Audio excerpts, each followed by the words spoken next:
Our protagonist's story begins in a classroom, where he sits silently, ignoring his classmates' meaningless chatter. Suddenly the door opens, and a guy with an arrogant smile enters the room. All of his friends greet him, and a female student asks about his sales. The arrogant guy thinks it should be obvious as he reveals his sales of 48 million won in just a month.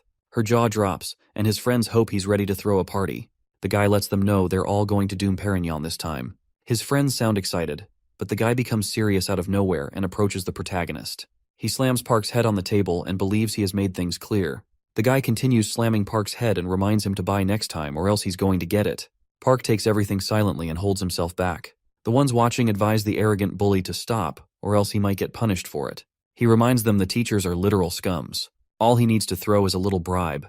He forgets about the consequences and keeps beating the crap out of our protagonist. Park gives him a cold look, but the guy doesn't take the hint and keeps provoking our boy. The bully knows he can't turn to the police either because he's completely broke. He continues to annoy the protagonist, whose face shows clear frustration. Park can never forget what happened 2 years ago.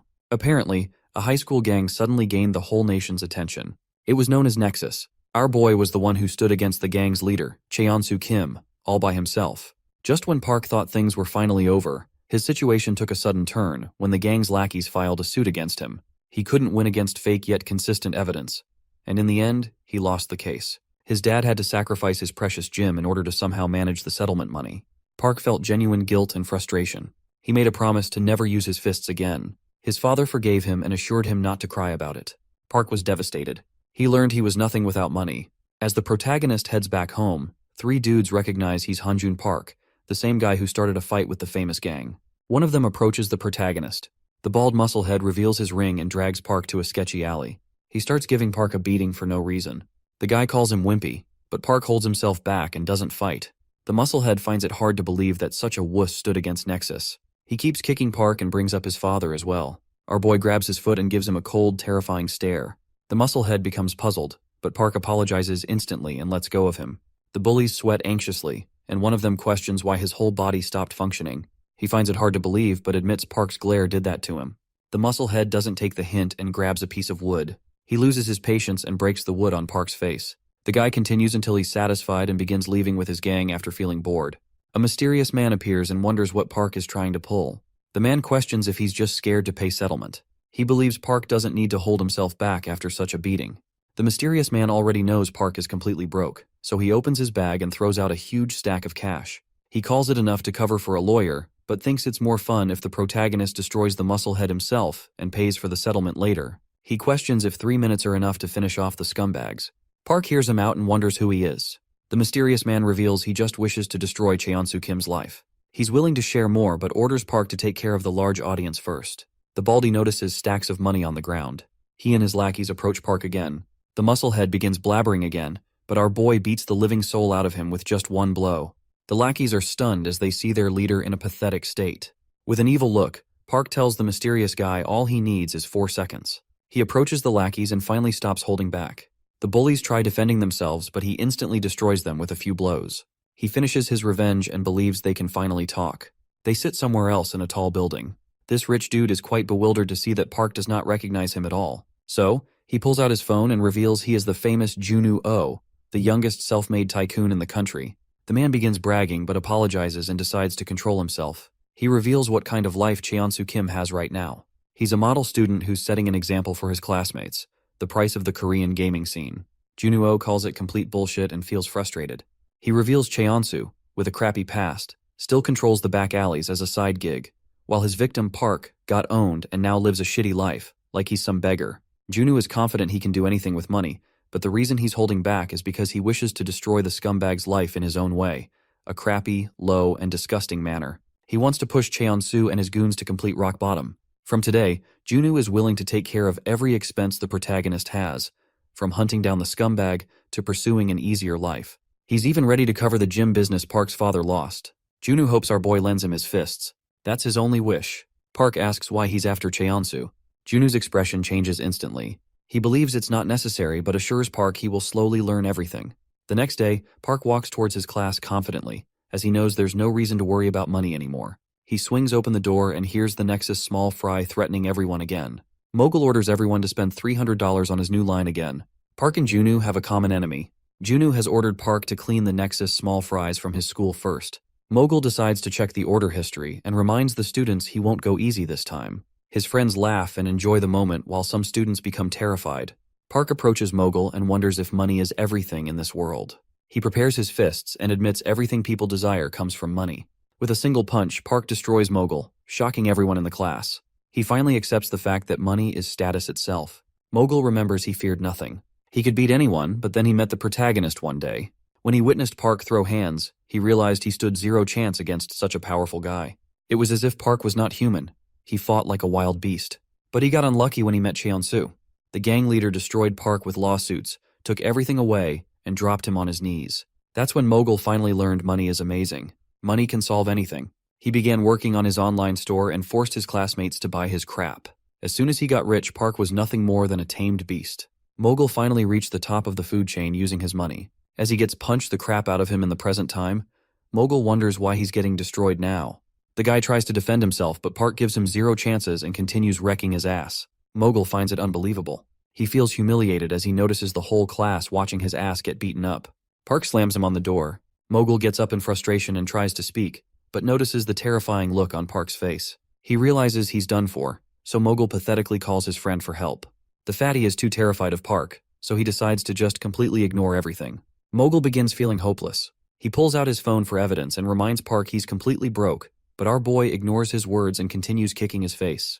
Mogul finally gets what he deserves as he starts feeling the extreme pain. The guy hopes he can survive after this. He somehow manages to open the door and tries running away to at least save his life.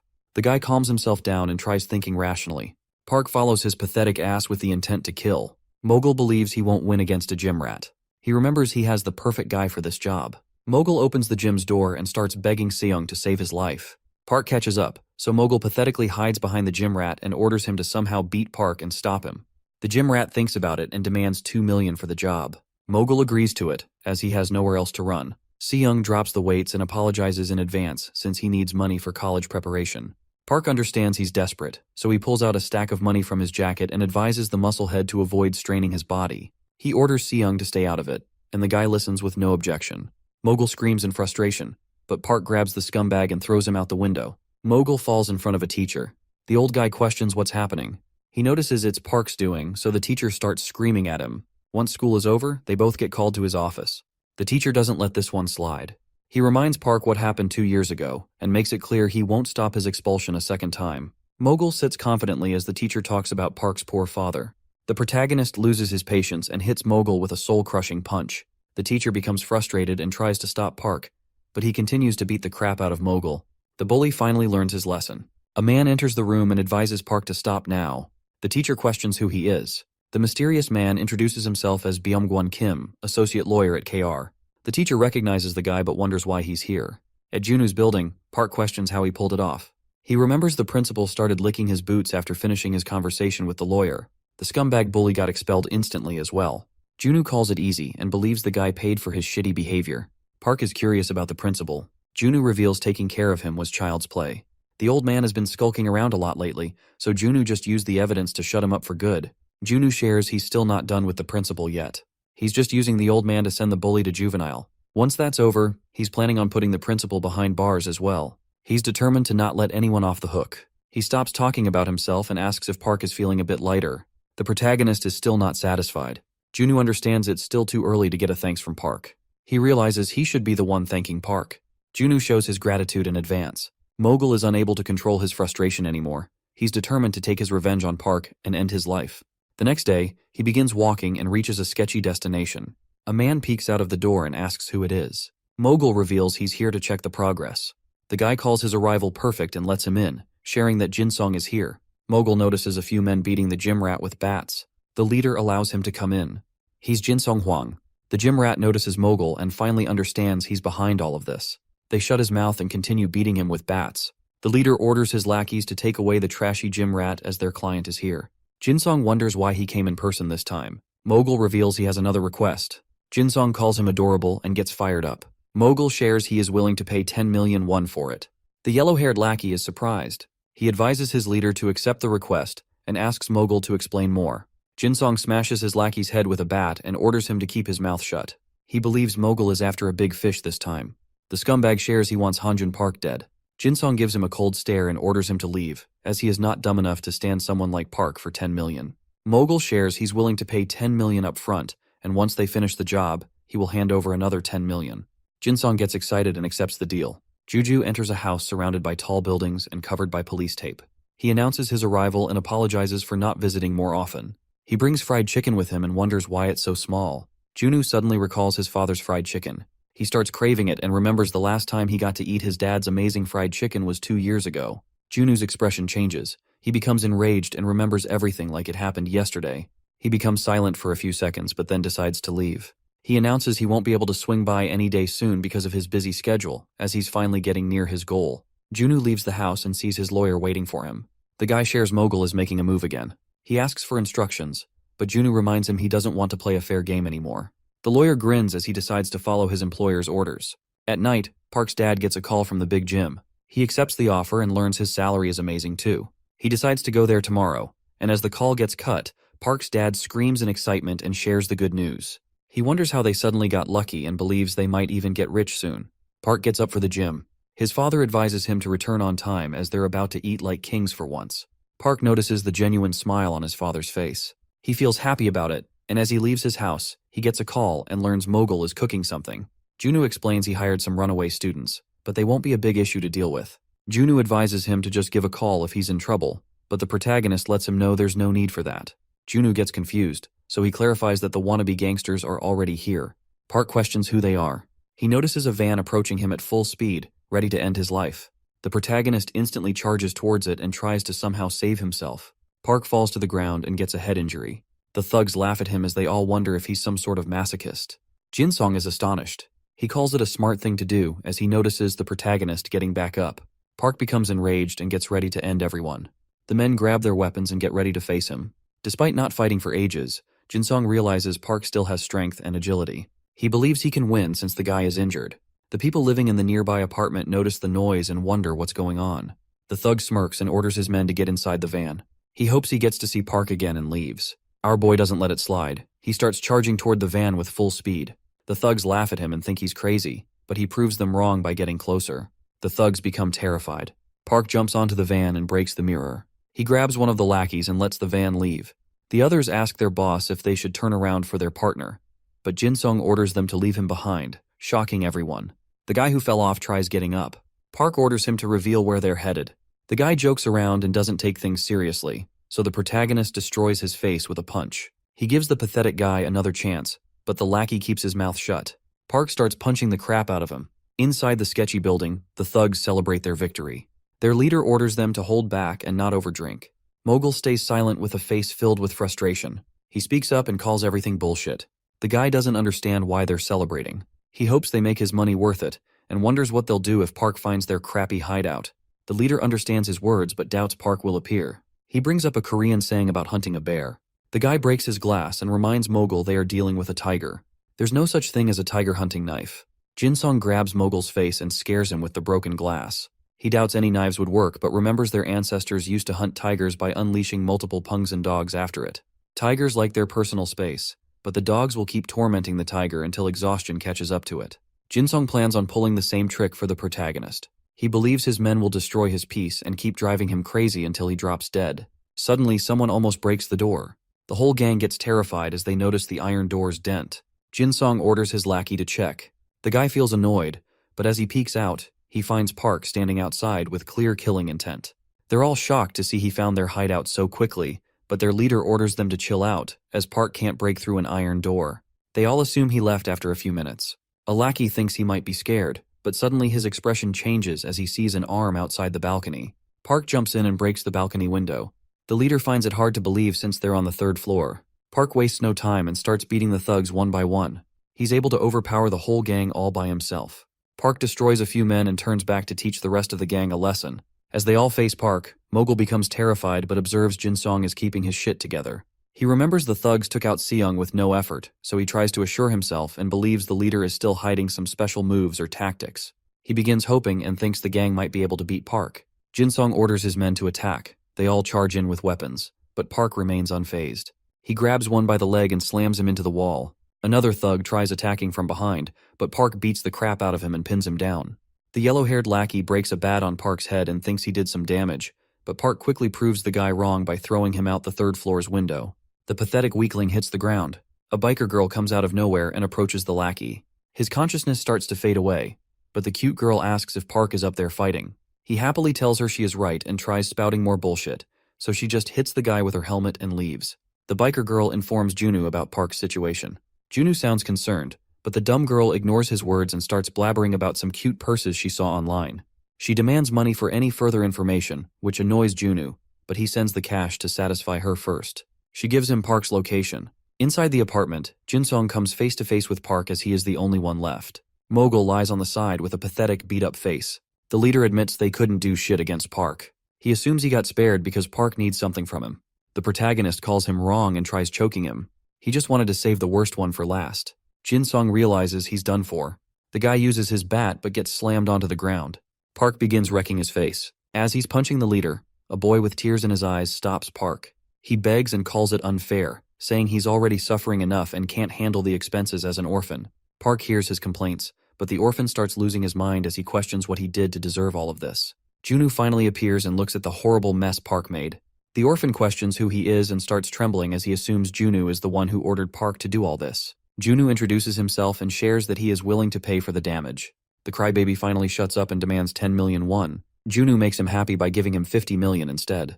Jinsong, in a pathetic state, calls our boy a literal monster, saying no human can be this strong. He realizes he had lost from the beginning, so he makes a smart move and tries saving himself by jumping off the building.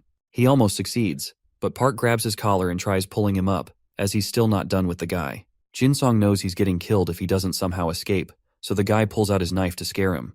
Park lets him go, and the scumbag pathetically falls to the ground from the third floor. He somehow manages to get up and run away despite having severe injuries. Junu calls it a strong will to live. A beat-up lackey begins laughing and calls Park dumb as he's just gotten himself stuck in a huge mess. He reminds them about Jinsong's father and reveals the guy is the chairman of PJ, the shipping behemoth. The lackey believes his leader's father will make the two of them vanish into thin air. Junu smiles wickedly as he learns about this. Jinsong finally reaches his house and finds his father, Haryong, the chairman of PJ Shipping, becoming concerned seeing his son's injuries. Jinsong requests his dad to eliminate 2 guys for him. Haryong reminds him he can't turn back and asks why he's after them. Jinsong shares the story, but his father doesn't take him seriously. He advises his son to keep his chin up and always look the person in the eyes. Otherwise, they won't fulfill his requests. With a scary expression, Haryong orders him to beg like his life depends on it. Jinsong listens and determinedly says he wants to see the 2 of them drop dead. The father finally gets satisfied and calls his men, ordering them to prepare 2 barrels as he wants to hunt down some young daredevils. The gang reaches a construction site. Junu finds it pathetic and stupid to involve a guerrilla troop in a high school feud. Haryong calls the guy cocky and wonders why he wants to die so badly. Junu moves forward and reveals no one wants to die, so he came here with a plan. He asks Haryong to guess it.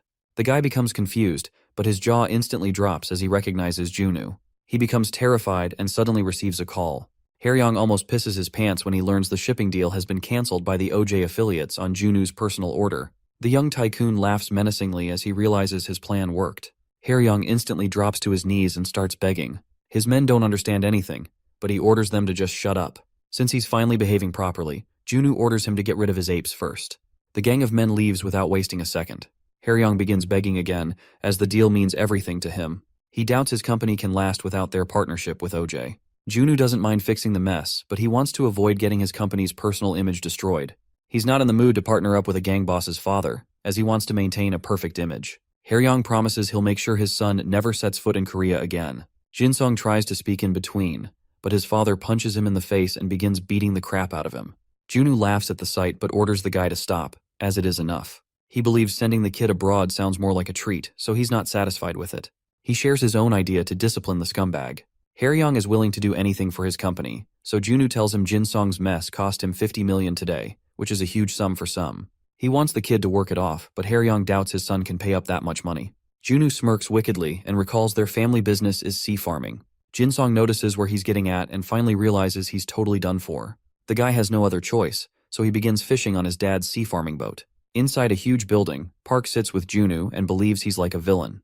Junu admits he's not playing fair, but advises the protagonist to just ignore the matters that can be solved with money. He doesn't want our boy to get injured for no reason. Park tries putting up a tough act, but the girl from yesterday appears and points out the bruises on his neck. Junu shares she's their new partner, who's willing to help bring down Nexus. She's a celebrity acting as an informant for them. The girl feels embarrassed hearing such a label. Her name is Seoyeon Choi, and she feels a bit shocked as she assumed Park looked like a trucker after hearing so much about him. She calls our boy a dapper, but Junu reminds her not to get so close. She gives him a middle finger and lets him know she'll take a trucker instead. Junu suddenly recalls her stupid behavior the last time they called. She ignores his words and orders him to talk about business.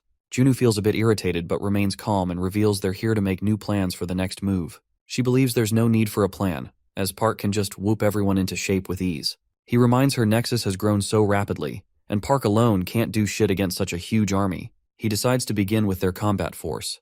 The guy throws a file on the table and reveals someone might join them soon. The protagonist recognizes the high school name Junu is talking about and assumes it is Donghyun Kim. Junu calls him correct and reminds him it's the same guy who stood against Nexus alongside Park. Park remembers something else. Junu already knows the guy injured his knee during the first fight, which ruined his whole life. Junu selfishly makes it clear that he still needs the guy. Park becomes silent, but Junu assures him to chill out as they're all professionals. He believes it's a good opportunity for Park to make up with his old friend and clean the Nexus-infested school as well. At Donghyun High, the gang members hold a meeting, and one of them shares Mogul has been sent to juvenile. The bullying and forced purchases became the cause, so they can't expect any efforts from his side. The members laugh at the pathetic scumbag, but one of them believes they should teach the guy who did this to him a lesson at least, since Mogul was still their gang's member. The informant continues to share that the one who did all this was Hanjun Park. The high school's number one, Gyeongchol, is a bit shocked to learn this. They remember the protagonist promised to lay low. As they're discussing the matter, a student barges in and announces Hanjun Park has transferred to their school. The whole gang, including Gyeongchol, is surprised to learn this. Inside his new class, the protagonist introduces himself and reveals he's here to destroy everyone. The whole class stares at him. The teacher laughs it off and shows him where he can sit. Park walks towards his seat and sits down with Jo. The guy begins talking and says he was advised not to mess with Park, but he's getting the urge to still fight. The guy clarifies he just transferred last year himself and has been hearing about Park ever since. He just wants to see if Park lives up to his expectations. The guy requests a fair fight, but Park completely ignores him. He gets annoyed and slaps Park to make things more clear for him. Our boy smashes his head and destroys him in one blow, shocking the whole class. At the batting cage, Choi still calls it a bad decision to add Donghyun to their team. She knows many strong men for this job and believes Junu just pities Park's friend because of the knee injury. He calls her wrong and reveals that Donghyun is probably the most tenacious man he knows. People underestimate the guy because of his small build, but they end up missing his unyielding spirit, which he used against Nexus. He believes people with such spirits can break, but they never bend. She still doubts he can be useful with a broken knee. He believes the guy might fail to retain his vigor, but he's definitely going to develop a whole new edge. She becomes silent and thinks he should write a book instead. At the school, Park walks through the hallway with thugs all around him. He finally finds his old pal.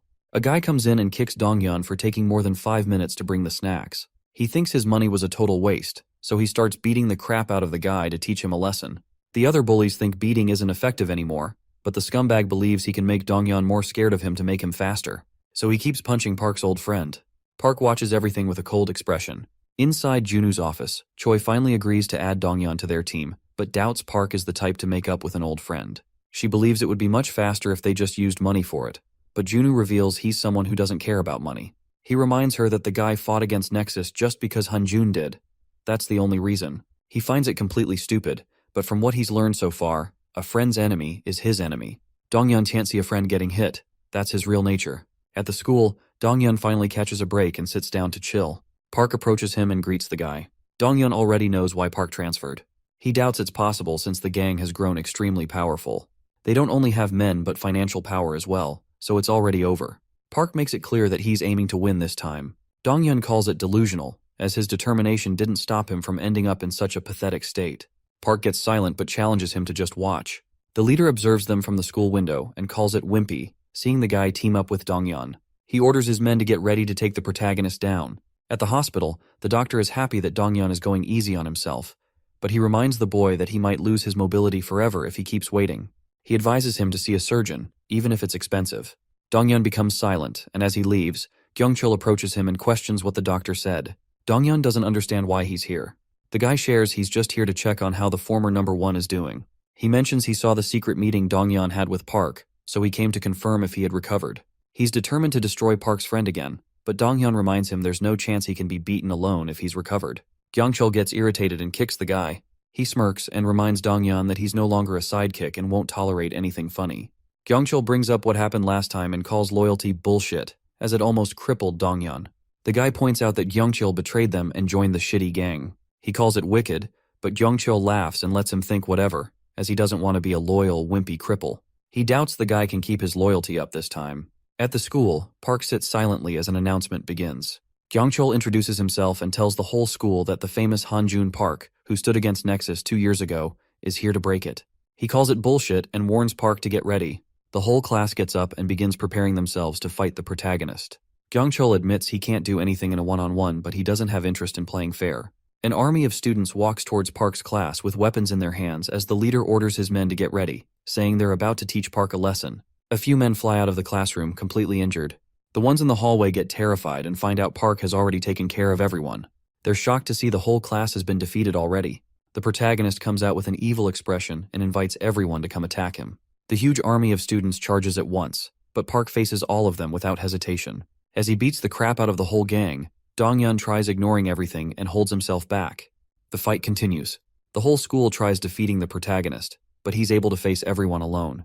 The men call him crazy and realize he wasn't kidding about destroying them. They try putting him in a lock. Park struggles and ends up getting caught. A few men hold him down and begin punching him, but he's able to free himself in mere seconds. Park wrecks everyone around him. He continues beating the crap out of them, and one by one takes care of the whole school. Park barely manages to survive, and as he heads back inside, he sees more men waiting for him. They're disappointed to see he's already tired, as the show hasn't even started yet. They all charge toward the exhausted tiger while Donghyun sits inside his classroom and tries to just ignore everything. He doubts Park can win, so his efforts will be completely useless. Choi appears and assumes Park is probably at his limits. She tries to shame Donghyun for ignoring his friend. The girl introduces herself as Park's co-worker. Donghyun feels ashamed but tells her he's too weak to fight. She smiles and shares she's already aware. She reveals the protagonist already had an idea that things would turn out this way. Even though he was told to just run away, he didn't. She tells Donghyun the reason he's still fighting is because Park wants to prove something to him.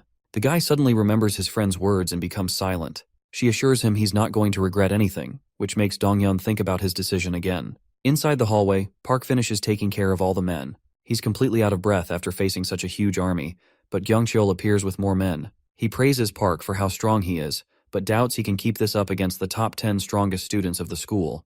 Kyungchul makes it clear for Park, but our boy remains determined and takes a fighting stance once again. The men charge at him to attack, but before their punch connects, Donghyun hits one with a wiper and hopes Park stops taking the spotlight every time. The thugs call him a sneaky rat, but Kyungchul orders them to calm down as they can just take both of them down together. They all attack Donghyun as well, but he easily takes down one of them. Another comes forward and grabs him, but despite the pain, he beats the guy up and continues to fight. Park keeps throwing punches as well, and together they become unstoppable. The men realize they're in real trouble and question why their targets are so strong. As they face everyone, the protagonist apologizes. Donghyun shares that he used to hate Park for whatever went down, but he admits he just needed to put the blame on someone. Park smiles as he hears this. The leader jumps in to ruin the moment, and as he tries attacking both of them, they dodge. Donghyun shares that he wishes to handle the guy himself. Park and his friend run towards a door. He calls them wimps and chases after them, but Park grabs him and throws him inside the room. Donghyun locks it from the inside so he can fight Kyungchul with no interference. Kyungchul finds it stupid. Donghyun admits it might seem like that for a friendless guy like him. The man becomes angry and charges forward to attack, but Donghyun hits him hard and pushes him back. Kyungchul remains persistent and grabs Donghyun's legs. He picks the guy up and smashes him onto the glass door, breaking it. He succeeds in breaking Donghyun's weapon and believes he can't do anything without it. Donghyun removes his shirt and ties it onto his fist. Kyungchul calls it funny, but as they both exchange blows, Donghyun uses the shirt to grab the thug by his face and pin him onto the ground. He starts smashing the guy's face, but Kyungchul grabs his leg and drags him down as well. He's finally able to free himself. Kyungchul makes it clear that he's not what he used to be as he squeezes Donghyun's injured leg. The guy screams in pain and lets Kyungchul go. As the leader finally gets up, he catches his breath and becomes determined to someday take his revenge. Donghyun orders him to stop, which surprises Kyungchul, as he thought the guy had finally learned his lesson. Park's friend gets up despite the pain, but Kyungchul begins punching the crap out of him until he finally drops. Kyungchul becomes tired and tries leaving. Donghyun orders him to wait once more and begins collecting the glass shards. Kyungchul feels frustrated, so he charges in without thinking. Park's friend uses this opportunity to throw the shards and destroy the guy with an uppercut. He continues to beat Gyeongchul. The guy doesn't expect anyone to understand, but still reveals he's going to feel embarrassed later in front of Park if he doesn't win this fight. Gyeongchul begins losing his vision after taking punches from the guy persistently. Donghyun remembers everything he went through and lands the last blow to knock out the musclehead. His leg hurts, but Donghyun ignores it and walks out to find out his friend actually won. Park grabs his injured friend and begins laughing as they both leave the school. The chairman of the board, Dong Yeon, gets shocked as he lays eyes on the school. The guy learns Park was behind all of this. He looks at the state of the whole school and finds it hard to believe all this happened over a single guy. He laughs and orders his men to bring him Min. As he comes face to face with the guy, Min reveals they don't interfere in their students' problems, but don't mind handling the grown-up conversation themselves. Dong Yeon learns who's behind Park but still calls it unfair, as he lives in a law-governed country. He calls it unfair, but Min drops a few suitcases and believes the guy will feel satisfied. Dong Yeon smirks wickedly. He orders his men to check and makes it clear that nothing besides the yellow stacks can satisfy him now. The lackey opens it, and they all find a few textbooks inside. Dong wonders what he's looking at, so Min orders him to check the headlines. He finds information about his gang recruiting DY graduates, and the headline also has evidence of DY stealing subsidies, committing tax fraud, and much more. Min warns him to back off, otherwise he's ready to dig deeper. Dong becomes enraged and threatens the guy, reminding him of the situation he's in right now. He wonders why Min is still sitting unfazed. The Four Eyes tells him things won't stop with his death, and if KR and DY fight each other, he doubts Dong will win. Adding the death threat on top is enough reason to start a deathmatch. Dong holds himself back and orders his men to pull back their weapons. He goes straight to the point and asks what Min wants. The Four Eyes demands the whole school, which surprises Dong. At the hospital, Choi finds it hard to believe that the protagonist stood against the whole school and still came out unscathed. Park begins answering her, but the doctor appears and informs them he doesn't know how the guy has been holding up. However, he looks relieved as he informs them the surgery was a total success. The doctor is sure Donghyun will recover from this. Park begins smiling as she hears this news. Somewhere at a fancy restaurant, Junu sits patiently near a woman, thanking Chansu Kim for his precious time. She begins taking his interview. Junu reads the news about the school and begins smiling in satisfaction. He hears the woman leave after the interview is over. Cheonsu recognizes Junu and understands why his team schedule got cancelled. He believes Junu is the one behind the magazine interview. Cheonsu is surprised that an important guy like Junu is trying to find him. He feels good about it, but Junu smirks and orders him to cut the bullshit. He sits down and reminds Cheonsu about himself. The gang leader smiles and assures him he remembers everything, but things have changed. He praises the guy for reaching such heights and believes he is nothing more than a gamer. Cheonsu shows his admiration for the guy, but Junu sees through his bullshit and makes it clear he won't move on so easily. Junu smiles wickedly and reveals he destroyed Donghyun High. Cheonsu remains calm and starts leaving as he has nothing more to say. He tries going for a handshake, but Junu ignores him and doesn't show any interest. Junu hopes he can keep up his crappy smile the next time they meet. Cheonsu gives him a smile again, but as he leaves the restaurant, his expression shows frustration. Junu feels a bit relieved. He was unsure if he still cared about the grudge and thought he might end up getting intimidated, but now he realizes he was stressing for nothing, as Cheonsu's face still makes him angry. Inside a car, Cheonsu's driver wonders if he's going to take any action. The guy calls the school fight an invitation and reveals he's definitely going to fight back. Cheonsu believes this battle will be the biggest in Korean history. At a fancy building, Tae-soo Choi walks into a room full of men. He questions why he got called for an urgent meeting, despite the others sharing their frustration about it as well. Cheongyu thinks they shouldn't be so negative. As all the leaders gather for the urgent meeting, Tae-soo learns they will be talking about Hanjun Park. He thought the guy had been lying low after getting his life destroyed by the gang, and the others remember the same thing. Dongcheon wonders who he is, as he doesn't know what they're talking about. Mungil Lee laughs at his confusion but guesses it's normal for a crappy noob like him. The guy mocks Dongcheon but begins explaining that Park is a huge pain for the whole gang. He used to be the leader of a small district. Nexus had control over the whole surrounding area and a few provinces, but Park didn't let go of his district, which was humiliating for the gang. The bigger issue was that more and more people got inspired after learning about Park, so Nexus had to deal with more enemies. The gang poured everything into destroying whoever stood in their way, but it didn't go perfectly, which is the reason they're gathered here. He shares that the unpredictable happened. They fought against Park with all their forces but still lost every battle. Soon, Nexus came to the point of breaking up because of a single guy. Dongcheon finds it hard to believe. Moongil thinks he'll understand once he sees the guy with his own eyes. He calls Park a literal beast. Dongcheon begins laughing and calls everyone a wimp, as they lost against a single guy.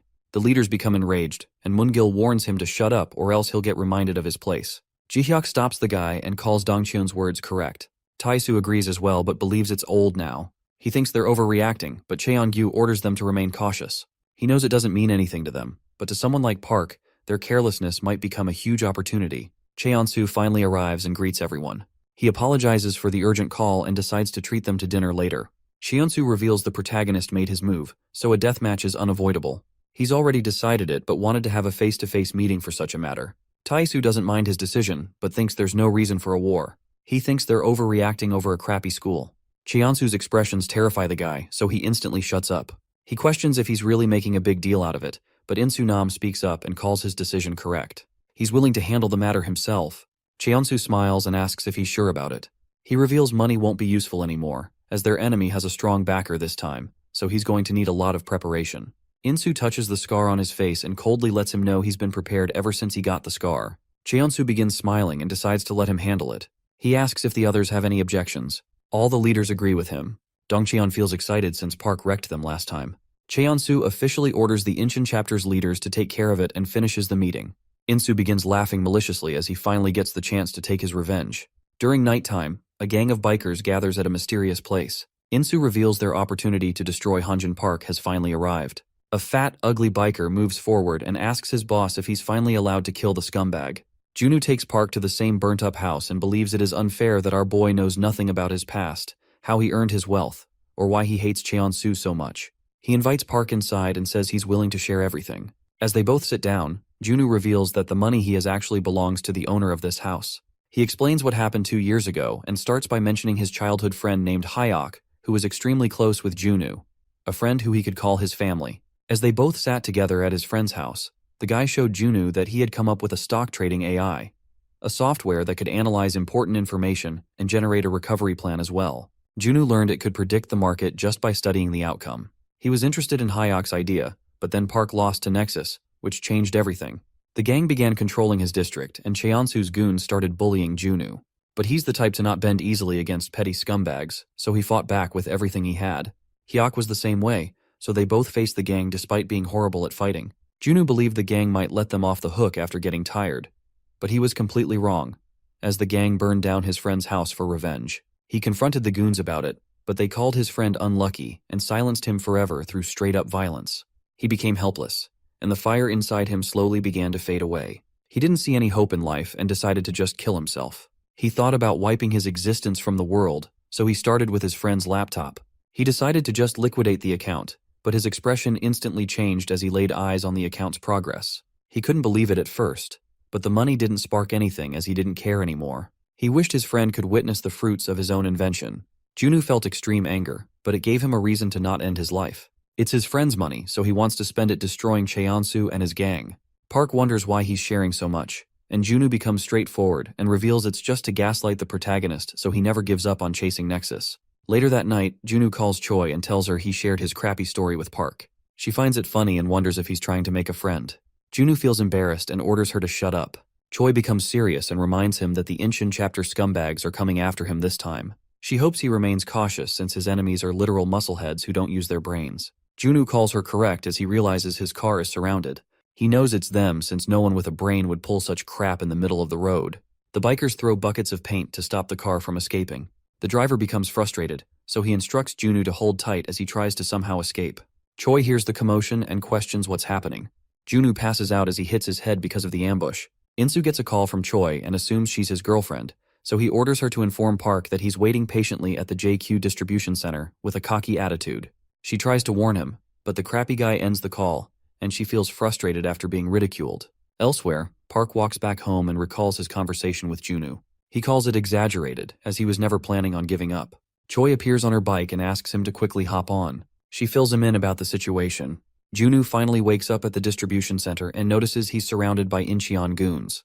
The fat gorilla, who's the number 2 of Incheon, notices Junu woke up. He thinks about knocking Junu out again, but In-soo stops him, as they're just holding the guy as bait for Park. Junu recognizes who they are and starts laughing out loud. He calls them stupid for just straight-up kidnapping the chairman of a leading company without hesitation. He praises their crappy plan and feels like hiring them for it, but Junu advises In-soo to have some self-awareness. He reminds the scumbag that they're the weakest goons and clearly remembers Insu pathetically kneeling down and groveling in front of Park for mercy just 2 years ago.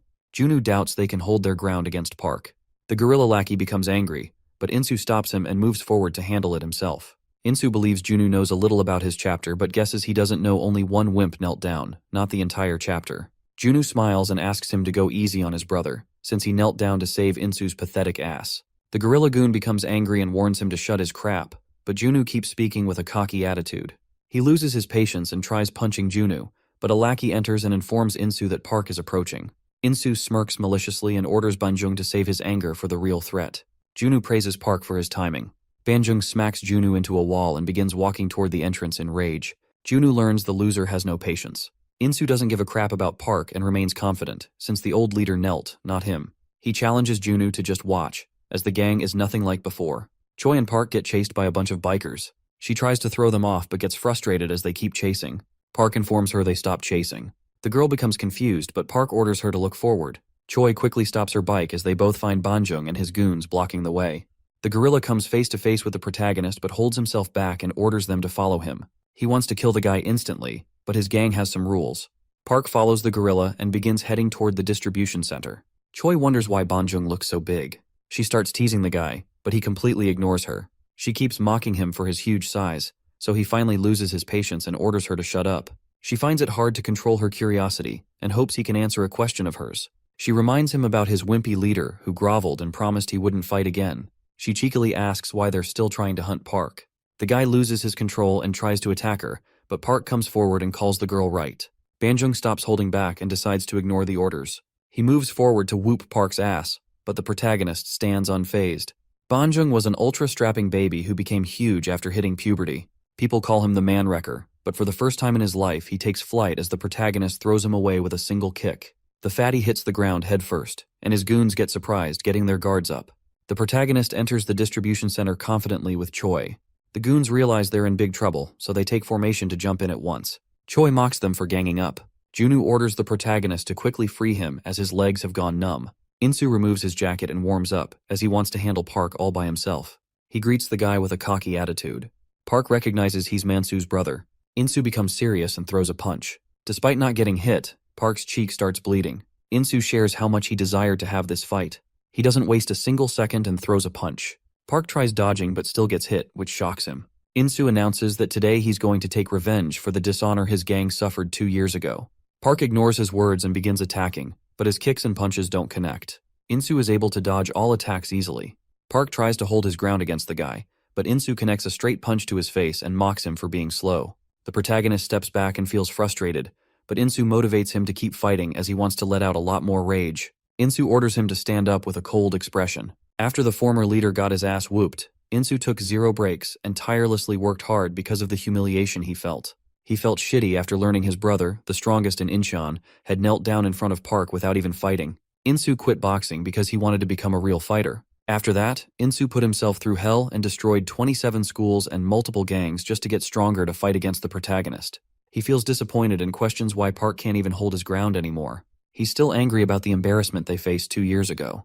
The guy continues to destroy Park and begins cornering him, which shocks Choi. She doubts he can win this battle. Junu orders her to be patient. He did proper research before hiring Park and was shocked to learn that Park has no martial arts background besides fitness training. The protagonist faced Nexus with brute strength and adaptability. Junu believes Park will win once he sees through Insu's style, but the real issue is that Insu already knows this. As the guy continues to destroy Park, Junu knows a bare-knuckle punch can inflict crazy damage. A real boxer can even tear apart human skin with it. Junu predicts Insu is planning on taking advantage of his strength to slowly destroy Park and finish him at the end with a critical hit. The protagonist gathers his strength and tries attacking, but Insu shuts him down and orders him to fight back like a real man. Insu attacks, but Park finally dodges it and grabs his legs. Insu calls him stupid for acting delusional. Park tries throwing his body weight onto Insu so he falls back, but the guy sees through it and smiles, as he isn't a normal boxer. He hits Park with his knee and lets everyone know he is a street fighter. He grabs Park and throws him toward a few boxes.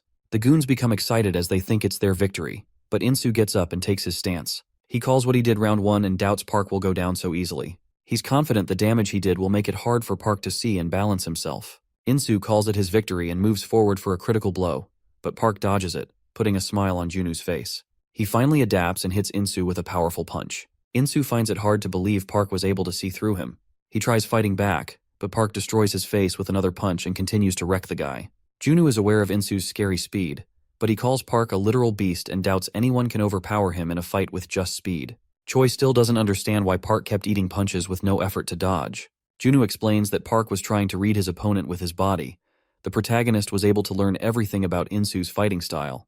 Insu barely dodges Park's kick and becomes frustrated as Park can see through every move he pulls. Insu gets his face wrecked by Park, wondering why he trained tirelessly just to be read by Park like an open book. He realizes the protagonist is a real genius. He still doesn't give up and dodges Park's attack to move forward and crush him for good. Insu keeps throwing fast punches to deal more damage. He begins moving faster and challenges Park to keep up with him. Junu begins smiling and calls it a checkmate as he sees Park wrecking Insu. The protagonist calls him slow and destroys him with an uppercut. The villain suddenly remembers his brother wanted to protect the people he loved, even if he had to throw his pride away for it. He believed the most miserable man would be the one who failed at protecting his loved ones. Park keeps whooping Insu, but he doesn't back down and suddenly remembers his brother groveled in front of Park. He called it bullshit and mocked his gutless brother for kneeling down. Insu moved forward to protect Inchan's name all by himself but got wrecked. In the present, Insu keeps standing determinedly. His men become concerned, and one of them asks why Banjung isn't doing anything. Insu starts losing his consciousness. He finally understands why his brother knelt down.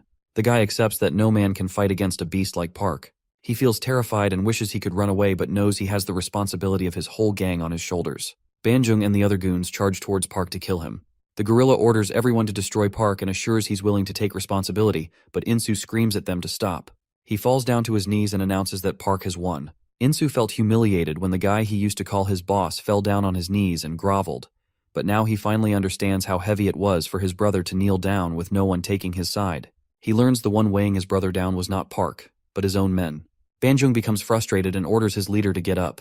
They all shame him for kneeling down and order the poor guy to stand back up, but Insu accepts defeat. Junu moves forward and asks the goons to use their stupid brains. He tells them Insu is doing this to protect their sorry asses. He wonders if they're low enough to call it a victory if they gang up on Park. He calls them a bunch of fools and lets them know real men succeed when they're able to protect what they love. The goons feel ashamed of themselves. Junu asks Insu to look up. He spits on his fist and hits Insu for kidnapping him. Junu feels good and thinks he deserves gratitude for not sending them straight to jail. He calls it even and brings up the debt their gang has to pay Nexus. He knows the goons also need to pay the huge sum their old leader took from the shitty gang for the sake of his goons' families. Junu shocks them by saying he paid everything off. They don't understand what he means. As he leaves the place, Insu asks why he's showing such kindness. Junu shares a selfish reason but reminds them it's not for free. He asks them to check their phones for a message and shares he paid for their whole tuition, so he hopes they study as hard as they can and someday work like hell to pay him back. He's aware they've been trying to pay off the debt using the money they earned doing honest jobs. Junu knows they've been doing everything in their power. He reveals the only reason he's doing this is because of the grit Insu has despite all the hardships. Choi mocks him for being so nice. He gets embarrassed and orders her to shut up. Insu bows down and shows his gratitude. He promises he's definitely going to pay every penny back someday. Junu orders him to keep his crap shut and begins leaving. Insu apologizes to his men and turns back to bow down as he ruined their honor again. He determinedly announces such humiliation won't happen again, and from this day forward, they have nothing to do with Nexus. He asks if they're willing to side with him for a better future. The gang yells out they will. The next day, Junu praises his team as they were able to deal with Inchan. Park wonders what's wrong with Choi. She receives 40,000 from Junu and begins laughing as she feels amazing. The girl hopes he keeps getting kidnapped every day. Junu feels insulted, but she apologizes and shares she can't contain her happiness anymore. Choi notices the protagonist has huge shoulders. She believes he will look amazing in a better outfit and asks if he's free this weekend. With a cheeky smile, Choi requests Park to go out shopping with her. At the mall, Choi starts laughing as she forces the protagonist to wear a stupid outfit. Seeing his angry expressions, she decides to have him try something else. Choi forces him to dress as a beat-up rock star. She takes a picture but notices his terrifying expressions and backs down. Junu advises her to get her act together. Choi decides to stop goofing around, so she asks the protagonist to wear something casual. He comes out after changing and looks amazing. Choi starts blushing but hides it and starts picking something else. A few men notice Choi and remember she's the insta-babe they've seen before. The blondie decides to approach, and his friends think he doesn't have a chance. But the guy points out she's hanging around such goons, so she probably has low standards. He wants to give her a taste of a real man. The guy calls influencers overrated fantasy toys. His friend starts glazing over him, so the guy confidently approaches Choi and tries to hit on her. He invites her on a date, but she questions who he even is. The stupid blondie doesn't take the hint, so he tries to convince Choi and puts his hand on her shoulder. Choi loses her patience, slaps him, and orders him to stay back. She lets him know she already heard his chatter earlier. She humiliates the guy in public, but he doesn't take the rejection well and tries punching her to teach Choi a lesson. The protagonist intervenes and smashes the crap out of him. The blondie's friend appears, but Park shows him no mercy and destroys him as well. The guy begins begging for mercy, crying and trying to convince Park to let him go. Choi encourages him even more and enjoys the show. A worker appears and threatens to call the police if they don't stop. Choi confirms they'll stop, but the lady mentions they need to pay for the damage as well. Both Park and Choi start staring at Junu for the money. He becomes frustrated, but tries to control himself. At a casino, Tae-soo learns Incheon got their ass whooped. He shares that he didn't expect much from those fools. He praises Junu for the cocky attitude as he learns the guy covered Incheon's debts. Tae-soo gambles against a lady who looks frustrated. He assures his leader not to care about Park as they're ready to begin fighting. Tae-soo cuts the call and focuses on the game. He smiles wickedly and orders the woman to check her card. She anxiously flips it and realizes she lost again. Tae-soo informs her she has reached her debt limit of 120 million after losing this round. He calls it a good game and orders his staff to take her away for her new life. She begs them to stop, and after a bit of crying, the woman agrees to do something. Junu stops leaving and hears her confirm she's willing to follow his orders. He begins grinning maliciously and asks if she's really sure about doing this to a close friend. The woman has no choice, so she agrees. He hands her Choi's pictures and hopes she doesn't go back on her word. At the hospital, the nurse finds Donghyun performing leg presses. She forces him to quickly get off as he still hasn't fully recovered. Junu greets the guy and asks if his recovery is progressing properly. Donghyun shows his gratitude and promises he'll pay back every single penny. But Junu assures him not to worry, and even lets Donghyun choose for himself. The guy is thankful, but makes it clear that he's definitely going to win against Nexus. He's doing it for himself only. Junu smiles wickedly and hopes he gets better quickly. At the huge building, Junu informs Park about his interaction. The protagonist feels glad. Junu goes back to business and believes things are going just as they predicted. He expects their next enemy to be the guy who loaned Incheon the money, Tae-soo and his Gyeonggi chapter. Junu doubts Park knows about the guy, so he reveals Tae-soo is the financial foundation of the gang, a greedy scumbag who makes money through loan sharking. Junu wants to prioritize destroying his chapter first. Junu wants Park to meet someone, so they both reach a random warehouse. Junu shows gratitude for the cooperation and begins talking to an anxious weirdo. The guy hopes they can protect him after this. After some convincing, he reveals Tae-soo is a literal Satan. He begins sharing his story and tells them he used to get a lot of compliments daily. His friends thought he could become a great influencer, and he liked their words because he wanted to become one himself. But no matter how hard he tried, the reality was he couldn't get famous, until one day he got invited to a party held by celebs with thousands of followers. He thought it was an opportunity sent by God, so he began going to their parties. The celebs he met supported him, and in a few days, his following finally increased. He started feeling amazing, but it was temporary as his new celebrity friends began showing their true faces. He got dragged to a casino with them, and despite his warnings, they kept gambling. Soon he got kicked out of the gang as well. It didn't take long for his followers to drop back down, and no matter what he tried, he couldn't regain it. He became desperate and tried going back to his celebrity gang to recover his followers. He started gambling as well, and he instantly became addicted, losing everything he had. He knew he was done for if he didn't earn it back. That's when he met Tae-soo Choi. The guy gave him a huge loan, and he took it without thinking twice because he was a complete idiot. Now he's stuck trying to pay it back. The thing that makes him angry is the fact that Tae-soo is the same person who forced him into such a shitty addiction. He's aware it's his fault, which is why he's going crazy. He regrets his past actions. Junu gets up with a serious face and assures the guy it's not his fault. He got used because of his dreams by those scumbags. Junu promises they're going to destroy Tae-soo soon. The next day, the green-haired weirdo barges into the casino and orders the men to bring him some chips. He remembers Junu ordering him to enter a Nexus casino with Park and play a little. The guy becomes frustrated, thinking he wouldn't have to be involved.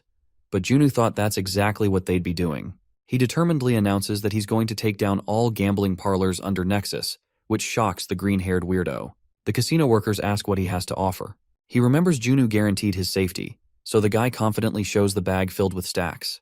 Junu allowed him to gamble his money, and he can even keep whatever he wins from it. The weirdo orders the casino employees to bring him the chips. They think he's stupid but guide him toward the table. Earlier that day, he didn't understand how this plan was supposed to work, so Junu explained he's going to win everything to make them go bankrupt. Junu was confident, as he knew a way to win every gamble. Usually the dealers lose a few times, but from what Junu learned about the casino under Nexus, He believed they were created in a way to guarantee the dealer's victory every single time, which means they're somehow cheating. The green-haired weirdo knew this already but wondered how he could win against such people. Junu shared a plan that could use the cheating to their advantage. At the casino, the guy goes all in, which amazes the dealer. He decides to play along and tries cheating.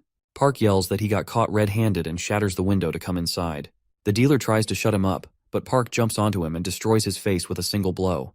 The weirdo thinks he won since they're cheating, so he guesses the money is his, but Junu already knew the casino wouldn't hand it over without a fight. A few men appear to take care of the whole mess. They threaten the green-haired guy, but Park is there to finish them off. They charge at him, but he easily overpowers everyone and humbles them for good. The weirdo begins his second game, and Park watches closely to catch the dealers cheating. He beats another dealer as he spots the guy cheating. Junu thinks they're using violence this time, but believes it's not unfair since he's not trying to scam anyone. At the headquarters of Taesu's chapter, a man fills him in on everything, which frustrates the guy. He admits Junu is playing an impressive game while sitting in front of Choi. She's disappointed in her friend, even though the other girl tries apologizing. Taesu says sorry for his rudeness as well and hopes she hears him out, as he has an opportunity that might be beneficial. Choi becomes curious, so the guy continues speaking and requests information about Junu's plans. He assures her he's willing to pay 3 times what Junu is giving her. The girl agrees instantly and seals the deal, which shocks the guy. She sends him the account number, but the guy remains cautious and lets her know if she lies, he's not going to show any kind of mercy. She laughs it off and calls herself a horrible liar. Choi receives the payment, so she begins explaining what they're hiding. Choi starts a countdown, confusing Taesu. She announces the plan to destroy his headquarters has begun, shocking him again. The door breaks open and Park walks in like a beast. The green-haired weirdo follows him inside for his sweet revenge. The men rush towards Park to beat him up, but he instantly beats them up with no effort. Taesu begins feeling hopeless and realizes no plan of his can ever help him win against such a beast. Taesu's top men ask him if killing is allowed. He grants them permission, so they smile and rip off their clothes for a serious fight. Taesu accepts he can't do anything in this situation, so he starts running as fast as he can. He knows the men he hired are just scarecrows with no real strength. The 2 men get destroyed by Park. Taesu tries calming himself down. He knows he doesn't have the power, but he was always able to somehow manage with money and influence. He believes he's capable of defeating Park. The protagonist finishes cleaning the whole headquarters. Choi disappointingly informs him that the sucker ran away. The next day, Junu learns about the rat who ran away. He praises Park and orders him to stay ready. Junu becomes a bit frustrated, as he's aware it won't be ready. He expects Taesu will take revenge with a lousy plan. Somewhere in a sketchy building, Taesu's goon learns he somehow managed to escape. He calls it a wise choice, as it's stupid to fight such a beast. His goon orders something and assures the leader he doesn't need to worry. Taesu orders him to post it, so the guy uploads a 2 billion bounty on Park's head. Taesu's real influence and power actually come from online gambling.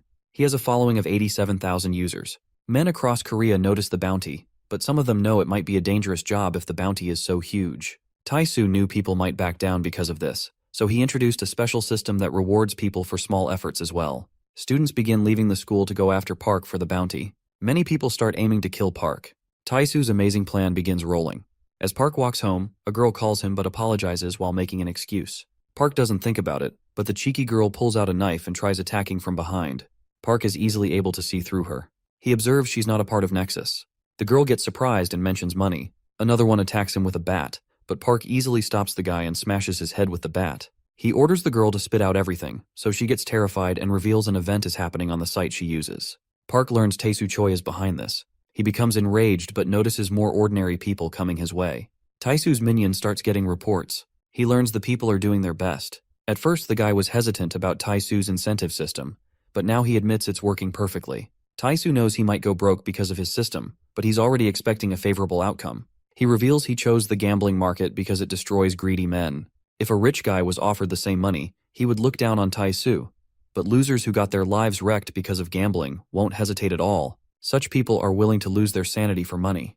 Park pushes back the wave of bounty hunters. He notices a kid and steps back to dodge. A car barges into the street and gets stuck, but the killers find a way to attack. Park deals with them and gets a call from Junu, who makes sure Park is okay. He learned about it, so he's sending men for Park. But our stubborn protagonist declines his offer and orders him to just somehow reveal Taesu's location. He can handle the rest. Junu thinks he's careless, so the guy orders his security team to enter. Park deals with his killers one by one. A guy tries killing him for his daughter's hospital bills, but Park smashes his head without hesitation and jumps up to grab something he can hang to. He quickly makes a run for it and leaves, despite getting jumped by everyone. The protagonist saves himself by entering a random store, but he gets shocked to see a huge army of men waiting inside. He realizes they lured him in, which means they're from Nexus.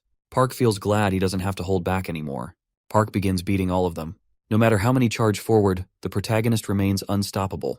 He destroys a guy, shocking the other goons.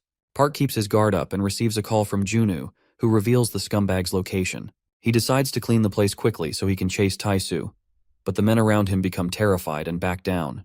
Taisu watches everything through a camera. He begins smiling as he assumes he has cornered Park, since our boy only wiped out a fraction of his goons. Another gang shows up to face Park. Taisu's lackey suggests they should deal with Junu as well while they're at it. Taisu praises his evil mind and promotes him instantly. The goon tries hacking Junu's camera as well, but as soon as he takes action, Junu starts appearing on all his screens. Taisu assumes this is part of his goon's plan, but the pathetic scumbag lets him know they're totally cooked. Taisu becomes confused, so Junu clarifies it was a trap. He laughs menacingly, which makes the leader terrified. His goon tries his best, but the broadcast doesn't turn off since Junu and his men already hacked into his crappy security. Junu calls their plan a complete failure and shares that he's just teaching them a lesson. The guy changes the bounty on Park and turns Taisu into a target. The guy becomes terrified, but Junu doesn't hold back and asks him to have fun with an evil smile. Nexus goons get the notification. They realize they've lost, so the whole gang quickly retreats. Taisu becomes hopeless, and as he suddenly hears a knock on the door, he orders his crappy lackey to take the money out of his safe, as they're both about to go underground for a while. The men begin chasing Taisu, but he keeps a cool head and tries prioritizing his own life over money. He's confident a new gambling website won't be hard to make, so he can maintain his wealth later if he lives. Suddenly, Taisu sees his goon getting completely wrecked. He falls onto Taisu and stops him. The leader becomes terrified as he notices Park has caught up. The protagonist wonders why he's in such a hurry, with a scary expression. The pathetic guy realizes his whole body is trembling in fear. Taisu tries bluffing and warns the protagonist to stay back with his crappy excuses, but Park smashes his face with a kick. He doesn't let go of this opportunity and tries teaching Taisu a lesson, but the rat dodges and makes a run for it. Park doesn't let him slide so easily. Taisu warns him again. He reminds Park about what happened the last time and pathetically continues to convince our boy, but Park continues to smash his face. The guy tries using money, but Park doesn't hold back one bit. Taisu offers billions, but Park stomps his face and wrecks him. The pathetic scumbag crawls away and tries reasoning with Park. He throws all the money he has at Park but realizes there's no point since Park is acting like an animal. The protagonist becomes enraged hearing this, but finally stops as he sees the guy begging for his life pathetically. Park wishes he could teach the scumbag a lesson but steps back to let the gambling addicts handle it from here. A huge wave of men charges towards Taisu in hopes of 2 billion. Despite his words, they smash his head to keep him shut and begin trying to end his life for 2 billion won. Taisu screams in pain as he gets his shit wrecked by gambling slaves. The bounty expires, and Junu's lawyer informs him that Taisu only has a few weeks in ward before his life ends. The lawyer assures him he's going to take care of everything. Junu praises his amazing work and gets up as he wonders if this much is enough to make Chansu Kim lose his head. At the hospital, Chansu Kim pays his lackey a visit. With a fake grin on his face, he wonders why Taisu's trying to ignore him. Taisu finally responds and assures him he's okay. The terrifying guy mentions money, which scares Taisu. Cheonsu squeezes his hand. The guy screams in pain, but Cheonsu assures him not to worry, as he believes Taisu won't give up. He orders Taisu to fix his mistake. A nurse congratulates Donghyun on his recovery and hopes he doesn't fight anyone. The guy grins and says he'll give it a thought. As he leaves the hospital, he notices a few Nexus lackeys bullying a crybaby. The guys demand money and try ripping the poor student's front teeth as compensation instead of letting it go. Donghyun moves forward to solve the issue. As the goons bully the student, they notice the redhead warming up. They try scaring him off, but Donghyun replies with a powerful kick that sends the goon flying. The other scumbags charge at him as they announce they're from Nexus, but Donghyun wrecks them both with no effort. He feels a bit off and learns a full recovery won't happen anytime soon. He thinks about increasing his weights and leaves. The goon gets up and finally recognizes he was dealing with Donghyun.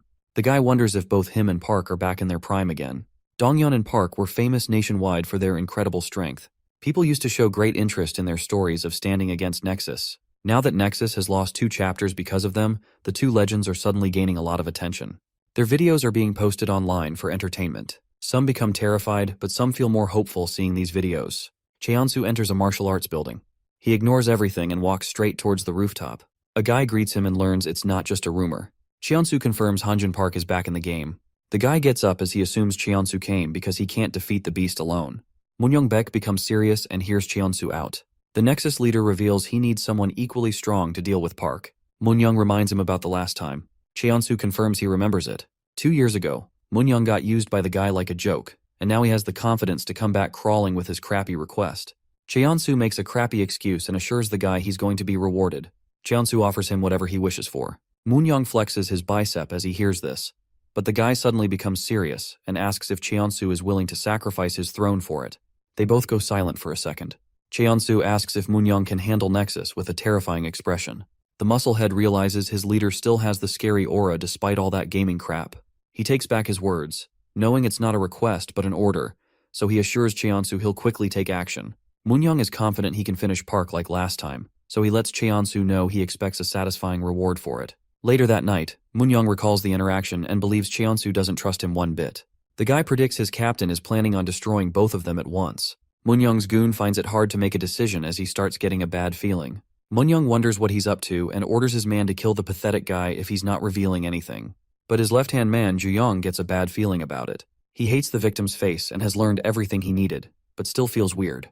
Moon-young orders him to finish the job and hears his right-hand man, Jong-young Lee, dying to know how the interaction went earlier. He assumes Cheonsu is after Park, so the guy asks if he should let their boys know. Moon-young suddenly smiles, seeing his man's confidence. He realizes he was chickening out for no reason, and since he's finally getting a chance to reunite with his old homies, the guy becomes confident, but he's aware Park won't drop dead easily. Moon-young kills the victim, giving his men a good show. He announces he's coming after Cheonsu once he's done dealing with Park. At Junu's office, Choi films herself while congratulating Donghyun on his recovery. Junu gets mad and orders her to cut the bullcrap. She calls it a discharge party, but he begins talking about business. Choi throws a stupid tantrum, annoying Junu even more. He thought their only objective was revenge, but she starts shaming him for it. Donghyun observes everything and wonders why Park is hanging out with such fools. The protagonist answers it's because they have the same enemy. Junu suddenly gets a call and learns Incheon got wrecked. Insu checks up on his gorilla friend and becomes frustrated as he sees Banjung's shitty condition. Junu tries to calm him down and wonders what happened. Insu believes they should stay out of it, but he becomes determined to take revenge for his gorilla homie. As the guy leaves, Banjung begins speaking and requests Park's help. He acted like he was asleep just to stop Insu from fighting, as he knows his crackhead friend will jump in with no hesitation. Junu is aware Nexus is behind this, but he wonders who exactly did it. Banjung reveals Moon-young is behind all of this. Donghyun recognizes the bruise on his leg and confirms it's the work of the same guy who destroyed his knee the last time. Cheonsu meets someone and thanks him for the support. He gives the guy credit for their success and believes he can proceed with his plan now. He confirms all high schoolers around the whole nation will soon be playing the game his company created until his game comes to the top. Cheonsu is aiming to increase the share prices by a huge margin. The other guy still doubts him, but Cheonsu confidently confirms he'll make it possible. The man decides to trust Cheonsu with his plan. Inside the elevator, a guy with his identity completely hidden believes the games are not that great, but he has already taken action.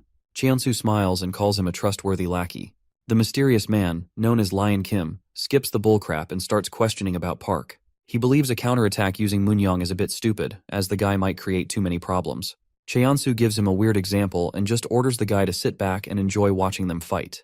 Lion Kim gets his example and leaves the question. At the gym, Donghyun goes all out and squats heavy weight to build strength. Choi ignores the real workouts and focuses only on taking pictures. She suggests they should make a video together. Donghyun sees through her and asks what's wrong. With a cheeky expression, Choi starts mentioning Moon-young and requests Donghyun to reveal what happened in the past. He calls the guy a complete genius and explains he has only seen 3 all his life. The first 2 are Park and Cheonsu, and the last one is Moon-young. He shares that Park and he conquered their district 2 years ago. No one had the guts to stand against them. Even Nexus was afraid. But then, a few months later, Donghyun learned a guy from the US transferred to his school and destroyed everyone on the first day. It was hard for him to believe, but soon Moon-young changed schools again to enter their district. He changed many things and took over nearby schools to make them fight each other.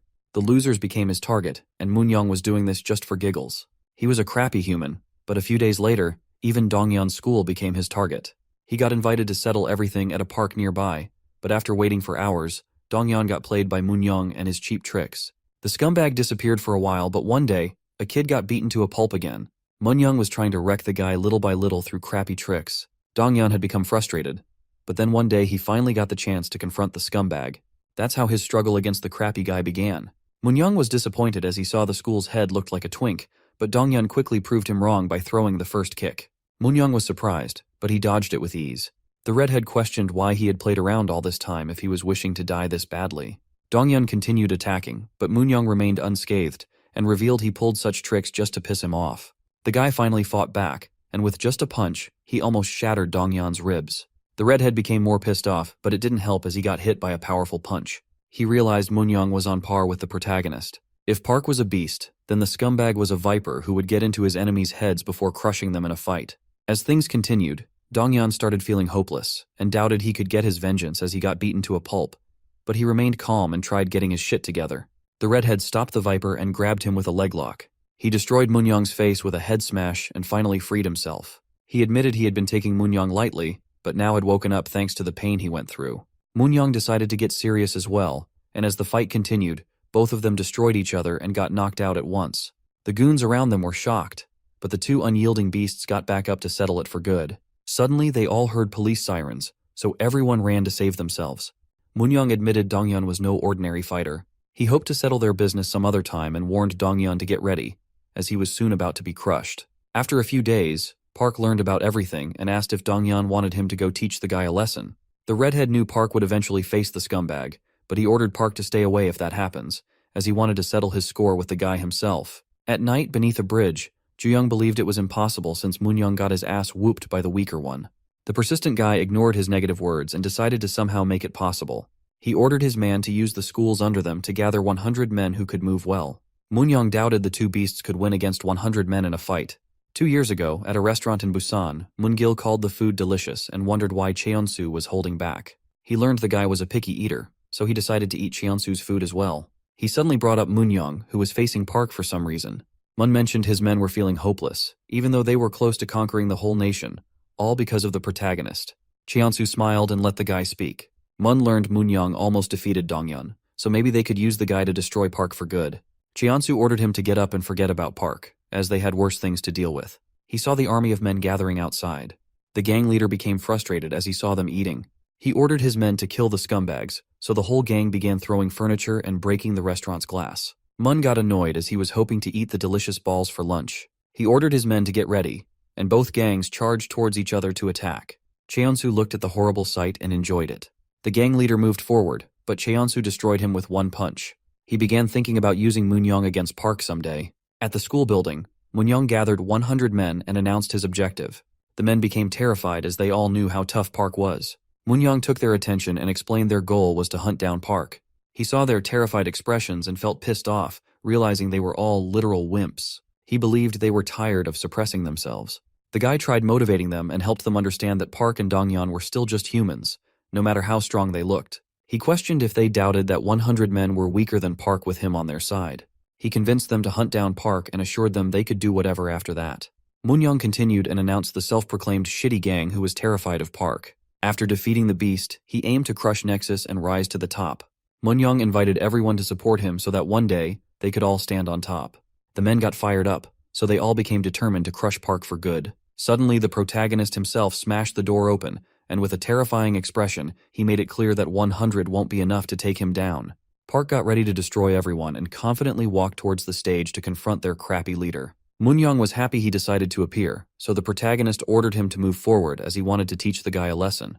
Moonyoung smirked maliciously while his men threw glass shards all over Park's body. He began bleeding, but Moonyoung didn't give him a second to process what was happening and threw a punch. Park blocked it but got his arm wrecked as the cheeky scumbag used splinters while attacking. Moonyoung called it just the beginning as he ordered his army to finish Park. The protagonist stood his ground against the men, but suddenly realized everyone had been sprayed with splinters, which meant Moonyoung was using them to destroy Park's arms and exhaust him. He took care of multiple men but got hit by a bat from behind. Park sent the guy flying and tore apart his shirt to use it for his arms. The evil leader ordered his army to move forward and attack, and as the beast faced everyone alone, the fight lasted for a couple of hours. Despite the shitty circumstances, Park became the legend and wrecked Moonyoung and his men all by himself. The evil scumbag couldn't believe he was getting destroyed, even though he never let anyone win against him, no matter how strong they were. He had even taken down the national #1, but now he was getting his ass whooped by Park. He couldn't understand how someone could hold this much strength. The protagonist finished Moonyoung for good and ordered him to never hold his head high. He humbled the guy and made it clear to never forget this day, or else he'd get crushed again. Moonyoung became frustrated and screamed in pain. The next night, Moonyoung couldn't understand what went wrong. It was hard for him to believe a single guy took down 100 men and wrecked his shit. Moon-young finally accepted that he might never get anywhere close to the protagonist. Ju-young appeared and questioned why he had such a miserable expression. He reminded his leader that he was the legendary Moon-young and believed he would come out victorious someday, no matter the cost. Moon-young finally got up and apologized for acting like a wimp and letting his emotions get in the way. After this incident, Moon-young and his goons disappeared, but the fight that went down soon caught everyone's attention. Many were amazed to learn the protagonist took down 100 goons. The news traveled really fast, and people wondered if he was the nation's #1 now. They doubted Nexus could win against Park. Chansu became desperate and tried destroying Park's district, but Donghyun and Park were literal beasts who couldn't be stopped. It began with Incheon and Gyeonggi, and slowly all the chapters got their asses whooped by the protagonist. Everyone around the nation started believing Nexus was finished after this. Mun suggested they could just gang up on Park, but Cheonsu called the idea stupid as he didn't want to stain Nexus's name by becoming some crappy gangbanger. Cheonsu hoped he could destroy the guy with brute strength to spark fear in everyone who believed in Park. Mun became excited, assuming it was his time to take action, but Cheonsu announced he was planning on dealing with Park himself. Mun was against it. Lion appeared and spoke against it since Cheonsu's plan would put the whole gang at stake. He called it risky, but Cheonsu assumed Lion was indirectly saying he'd fail. Lion clarified he did trust Cheonsu and the situation was bad, but he didn't think the small district was worth the risk. He helped Cheonsu remember their real aim was different, so he suggested Cheonsu should listen to his men for once. The leader believed Nexus would lose its authority if they ganged up on Park, so Lion came up with an alternative and revealed he knew the perfect guy who would face the beast. He believed that guy would perfectly take care of the shitty situation. At the martial arts building, Moon-young kept practicing tirelessly to become as strong as possible, but he was still not satisfied with his progress. Cheonsu walked in with a cheeky smirk and shared he knew a plan that could make things faster. Cheonsu invited the guy to come work with him instead. Moon-young knew Nexus was having a crappy time because of the protagonist. He assumed no one could beat Park since he himself lost. Cheonsu smiled and called it a problem. He got straight to the point and ordered Moon-young to destroy Park. In return, he could have the district for himself. Moon-young called it funny, as it sounded like he was being invited to become a lackey. Cheonsu didn't care what he thought, which made the guy angry, so he decided to test if Cheonsu was really the real deal. Moon-young moved forward to throw a punch, but the Nexus leader stopped it with no effort. Cheonsu thought their goals aligned, and since he had the money and a plan to destroy Park, he was just looking for a guy who would carry it out. With Moon-young's assistance, Cheonsu believed his plan would roll smoothly. The guy agreed on hearing him out. Cheonsu called him wise and knew he'd love the plan. On a rainy day, Donghyun was minding his own business but suddenly got surrounded by a huge gang of thugs. He began attacking as they charged at him to crush the guy. Donghyun believed Nexus would stick to rules, which is why he got caught off guard. The redhead still didn't give up and continued to fight the gang with his powerful kicks, but his own friend betrayed him. Moon-young used the opportunity to corner him and destroy the guy for good. Donghyun realized he was in a horrible situation with no hope of winning. As Park saw the text, he became frustrated and quickly reached Moon-young's location. That's how his downfall started. Park saw injured Donghyun tied up. This was going to be their last battle from 2 years ago. With a terrifying expression, Park reminded Moon-young about last time, but the persistent scumbag made it clear that he wouldn't stop looking forward unless Park pulled out his eyeballs. Moon-young used a metal rod and instead of hitting Park, struck Donghyun's knee, wrecking his life. The protagonist felt so much rage that he rushed towards Moon-young to stop him for good, but the villain's goons used chains to stop him from moving forward. They all began pulling the chains to somehow bring Park down, while Moon-young's right-hand man started hitting our boy with a metal rod. Park gripped the metal chains and used his brute strength to pull them. He sent the men flying, but Moon-young maliciously laughed and advised him to say his last words. The men somehow managed to hook the chains to immobilize Park completely. Moon-young frustratingly called people like Park annoying, those who acted like heroes and made a big deal out of rules and friendships. The evil scumbag believed winning mattered most, so he smashed Donghyun's leg to relieve his frustration and challenged our boy to save his precious friend.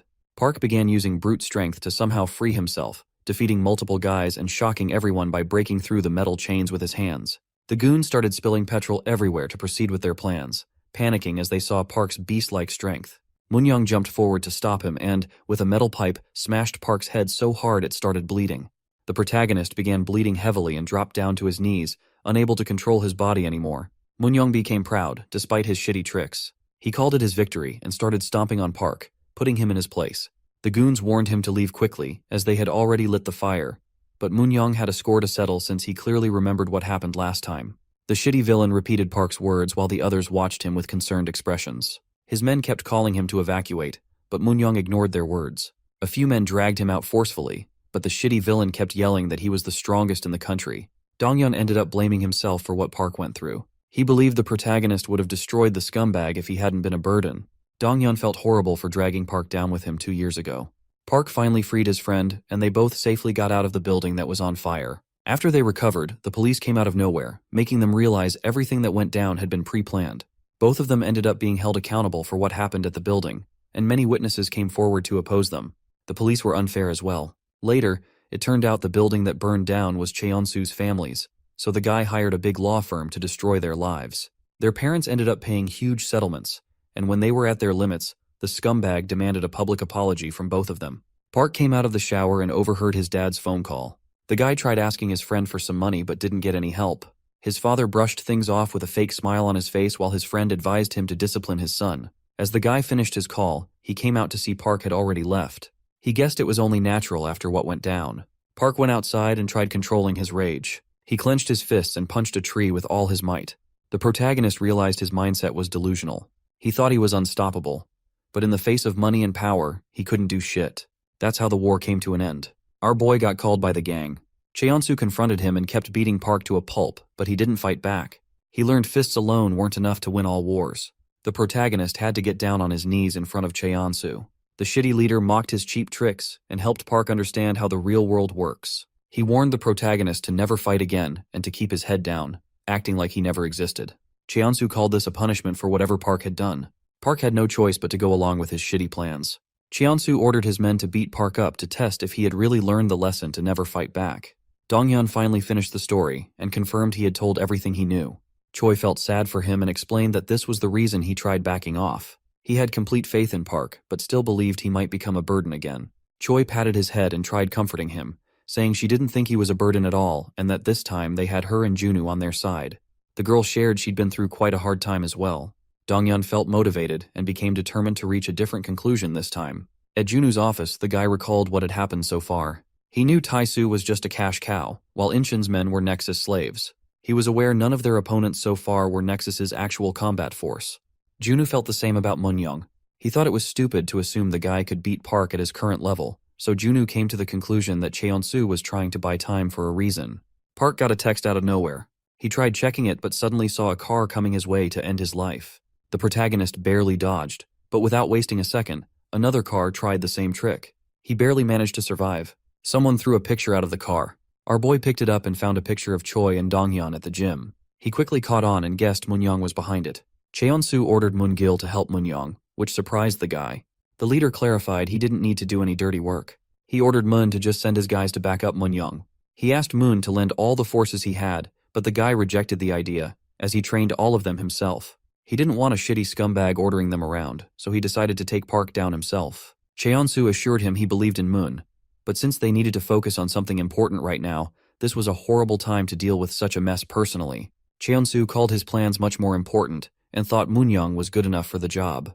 He ordered Moon to focus on the important matters instead, and somehow convinced the guy to listen. Moon agreed, which made his leader feel relieved. At the gym, Donghyun took a shower to feel refreshed. A man sneaked in and somehow opened his locker to find his phone. The guy used a special gadget to hack it, which helped him install a tracker. After a while, as the redhead walked back, he suddenly got attacked by a biker, but his fast reflexes saved his life. It didn't stop with the surprise attack, as he saw an AC falling from the sky. Donghyun managed to dodge it as well. The bikers rushed toward him for a second attack, but Donghyun jumped forward and scared them away. They gave him a picture as well. This time, it was Park's picture, which confused the redhead. He became frustrated and wondered what Munyoung was trying to pull this time. Munyoung and his men gathered at the assigned location. Munli opened the door and walked forward. He greeted the shitty scumbag and offered a handshake, but the cocky guy called it stupid and ordered him to just do as he said. Munyoung began mocking them since they got their asses whooped by the protagonist already. He called the goons useless but hoped they'd perform better under him. Munli gritted his teeth after hearing the insults. Munyoung didn't stop and mentioned Park was about to arrive soon so they could watch the shit show from the sidelines. Outside the gym, Donghyun became concerned, so he quickly called Park, but didn't get any response. Meanwhile, Park received a fake picture with a location from Donghyun's own phone. He assumed it was real and became enraged. The guy rushed toward the location to avoid wasting even a second. Donghyun reaches a location he got from Park's phone. He quickly catches up and realizes it was all fake. He begins feeling frustrated and hopes the past doesn't get repeated. Since they were able to deal with Donghyun Kim through their cheap tricks, Moonyoung feels relieved. With a cocky attitude, he believes there's no need for any backup for a guy like Park. Mun Lee calls the guy shameless, and the goons point toward the front gate. The shitty scumbag suddenly begins smiling. He feels great seeing Park again, so he invites the guy to come up and get himself destroyed again. Moonyoung mentions the redhead to anger Park even further. The protagonist sees a huge army of men in his way. One of the guys steps forward for a one-on-one fight as he looks up to Park, but the protagonist ignores his words and wrecks him instantly. Without wasting a second, Park charges toward the army and makes his way through them by destroying the guys with his brute strength. He runs toward the school building in a hurry to save his friend. Moonyoung becomes excited to see Park is still insanely strong. He calls Mun Lee's army horrible, as they couldn't even lay a hand on Park. Mun reveals their new recruits. He just wants them to face a beast like Park, as it is an amazing experience. Mun Lee assures him not to worry, as shit's about to get serious. Park rushes inside and finds two men waiting for him. They call him an arrogant guy for assuming he can go through them easily. Park warns them to step back as he rushes forward to attack, but the guy easily dodges his attack and grabs Park's arm. He slams the protagonist down and advises him not to throw such shitty punches against the elite force of Nexus. Park hits the wall but tries getting up to face the men. The elite force member calls him delusional. He admits Park's strong but doubts he can win against a gang like Nexus with pure brute strength. He lets the protagonist know there's no need for a war to deal with him, since Nexus has now reached a completely new and unimaginable level. Park manages to get up, so he rushes forward to attack. The men warn him they're not planning on going easy. Both of them call his way of fighting completely trash and start choking the protagonist with their body weight and technique. The elite men reveal they all run on Mun's commands, who's the core of Nexus.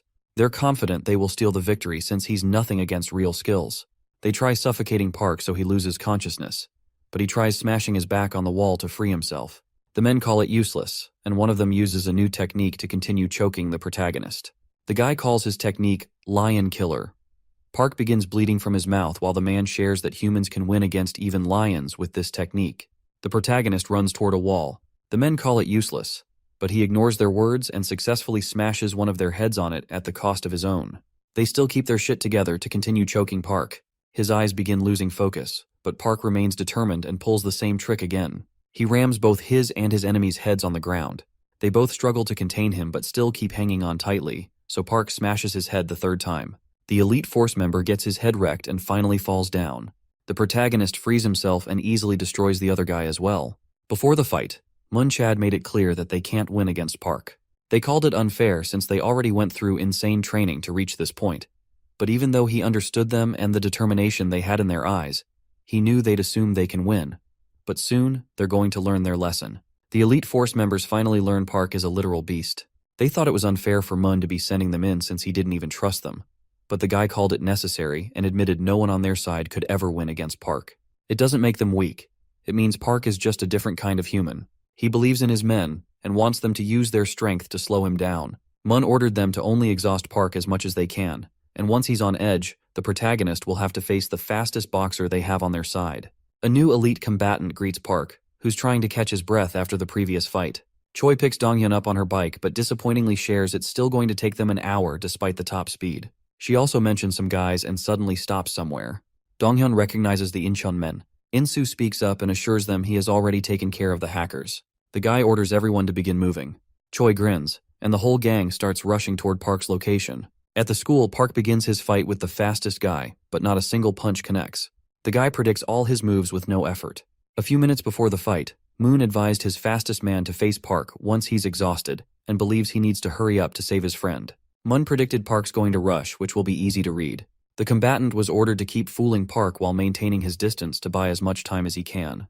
The guy thought it was stupid, but Mun convinced him not to pull anything stupid since they're facing Park. Even if victory looks certain, Moon told him to still hold back.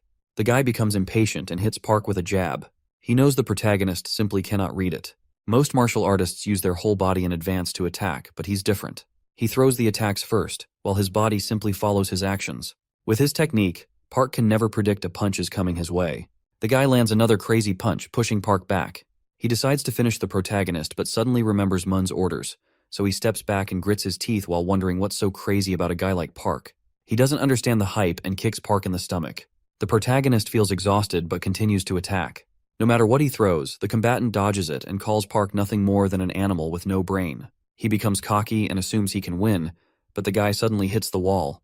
He remains calm but admits it's a clever move to push him back like this. Park attacks, but he dodges and smirks as he reveals he doesn't even need space to throw a crazy punch. The guy attempts a 1-inch punch while challenging Park to survive.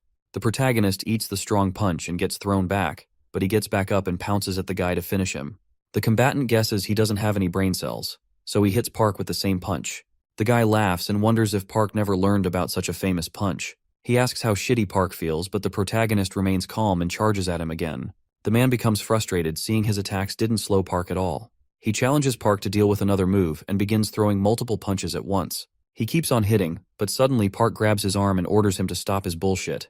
With rage in his eyes, the protagonist begins wrecking the guy. Mun gets informed that the second floor is already down. He was expecting much more, so he assumes the combatant probably forgot his orders and made a stupid move. He decides to forget about it and still believes his man must have dealt some damage at least. Mun has already set the stage on the next floors, so Park has to fight once more despite being injured. Mun is confident Park will start cracking after this. The informant comes up in a hurry and shares that the third floor is already down, which shocks the leader. He wonders if his floor 2's combatant failed this miserably. The guy predicts that since 2 floors have gone down already, a domino effect has begun. The 4th floor gets wrecked as well, which makes Moon-young laugh. He feels good for some reason, and with an evil face, he reveals it's because he's getting to see Mun acting like a wuss. The guy becomes angry and orders the shitty scumbag to take things seriously since Park's going to reach the rooftop in a bit. The cocky guy doesn't listen and advises Mun to think before saying a word. He orders the guy to just sit back with his goons and enjoy him ending Park's shitty life. The informant shares that Park is almost here. On the 4th floor, the protagonist gets attacked by a goon with a knife, but he easily takes care of the guy. Another one charges at him with a weapon, but the beast breaks his arm without showing any mercy and destroys him. He finally reaches the rooftop where Moon-young and his goons stand waiting for him. The protagonist gets to the point and asks about his friend with a terrifying expression, but Moon-young maliciously laughs and reveals the picture was totally fake, so he just walked right into a death trap. A net gets thrown towards Park. He's able to see it coming, but it's too late for him to dodge. The protagonist gets stuck while the goons move forward to beat him to a pulp. He grits his teeth and screams in anger. Moon-young suddenly hears bike noises. He becomes shocked and terrified as he sees a huge biker gang coming towards the school with Donghyun. The redhead asks Choi to drop him, so she smiles and helps him make an insane landing. As he begins beating men to a pulp, the Inshin men join him. Insu orders Donghyun to go forward and save his friend, while assuring they'll take care of the men down here. The redhead thanks them and begins running. Moon-young gets extremely frustrated and calls the redhead a sneaky rat. Insu uses his bike to push the army back so the redhead can easily rush toward his homie. The goons call him a traitor, but the bikers ignore their words and continue to fight. Moon-young's right-hand man joins the army and starts beating multiple men, but Donghyun kicks him in the face, destroying his cocky behavior.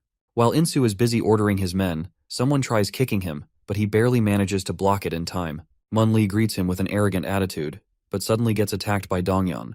The guy orders the redhead to focus on saving his friend instead, as they have no reason to fight each other. He reveals he's just interested in teaching Insu a lesson. Insu gets ready to throw hands and assures Donghyun to keep moving as he can take care of everything himself. The redhead leaves for Park. Mun feels relieved as he finally gets the chance to take his anger out on Insu. The scar-faced guy goes along with it and gets ready to throw some punches. They both begin fighting. Meanwhile, on the rooftop, Moon-young frustratingly looks down on them, but then suddenly calms down as he's confident the plan will still roll perfectly. He orders his goons to finish Park, so they start hitting him with wooden bats. Park almost destroys the net while eating so much damage. Moon-young calls his goons crappy and moves forward to attack the protagonist with a bat. Park finally frees himself, but the shitty guy thinks it's too late. He swings his bat with everything he has, but Park manages to hit him as well. The goons grab onto him and try pinning him down while Moon-young loses his patience and pulls out a screwdriver from his pocket, ready to end Park's life. Moon-young rushes forward to gauge out our boy's eyes for looking down on him, but Donghyun finally arrives and stops him with a kick in the face. He's a bit disappointed Park's having a hard time with such crappy goons. The protagonist smiles and shares he did his best to save some for the redhead. They both team up and wreck the army of goons with no effort. The tides finally turn in their favor. Moon-young loses his mind and begins gritting his teeth in frustration. He becomes determined to take his revenge, so the guy starts tying a rope around his wrist. He pounces at Donghyun and drags him down with himself, jumping off the rooftop. He throws the guy down and grabs his rope, but the redhead manages to grip his foot tightly. The crazy guy begins acting like an animal and hits Donghyun's head, trying to free his grip. He calls it punishment, and warns the redhead to never look up again, as scum like him are only worth crawling on the ground. Donghyun steps onto the wall and pushes it with all his power. He mocks the shitty villain and destroys the window to land inside while Moon-young hits the wall head first. He gets his face wrecked, But as he gets pulled back onto the rooftop again, the shitty villain becomes terrified to see Park pulling his rope. The protagonist, filled with rage, becomes determined to teach him a lesson.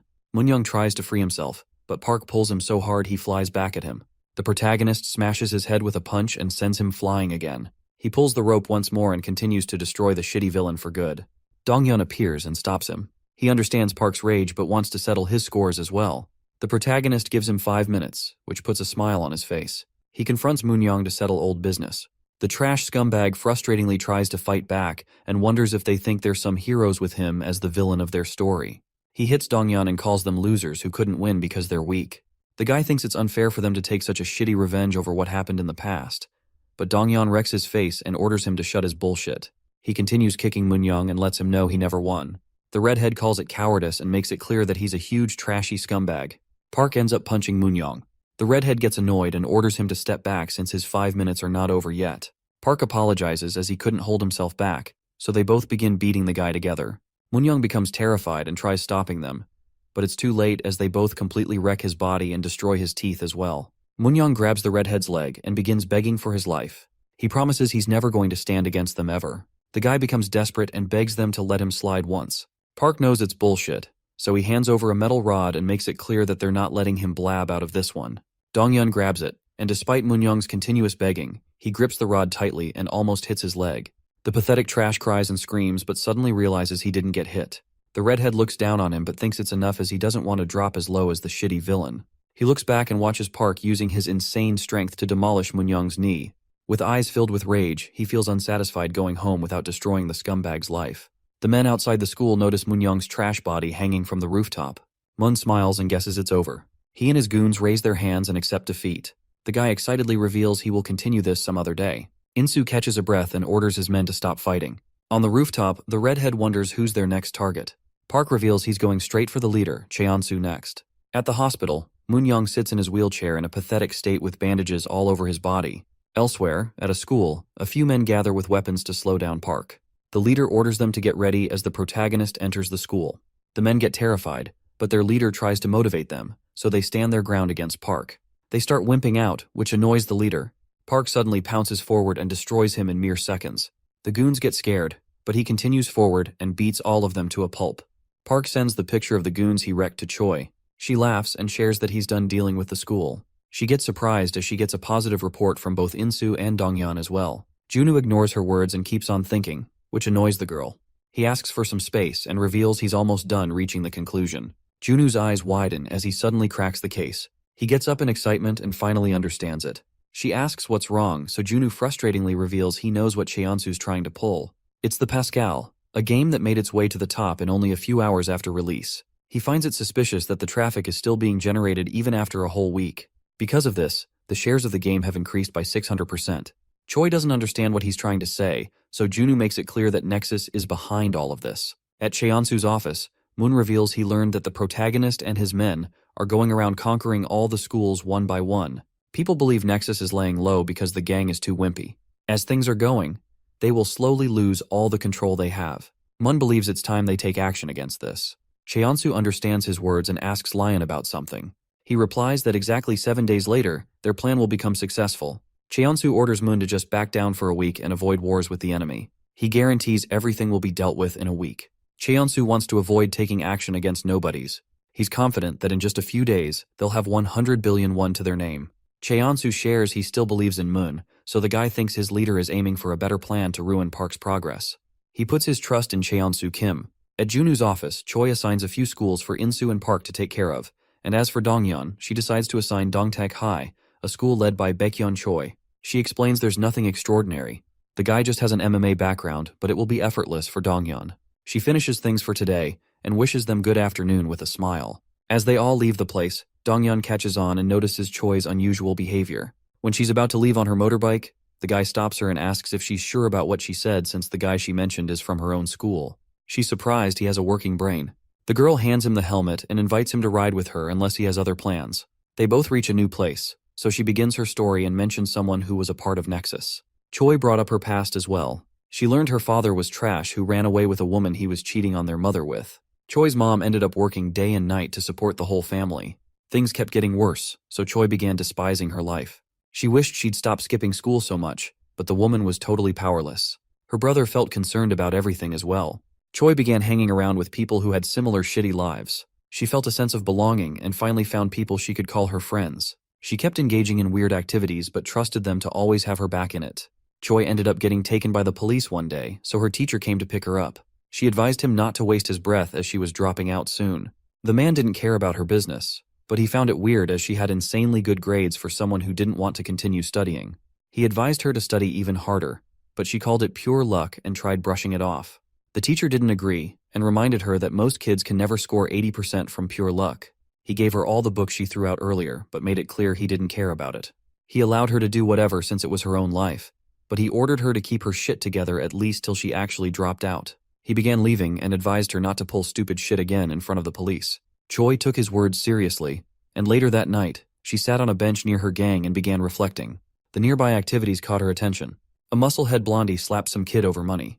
They started shaking in fear and promised they'd do better, but the guy was too furious. He had no intentions of letting it go, so the guy just opened his pants zip and began peeing on the innocent students. He laughed maliciously, but Choi had enough of his crap, so she got up and threw her helmet towards the blondie. She called them crazy as they went too far with literal kids. She believed they crossed the line. The blondie began bleeding from his head and felt enraged. The shitty goons grabbed her hair and started surrounding her instead. One of them slapped Choi and ordered her to shut her crap.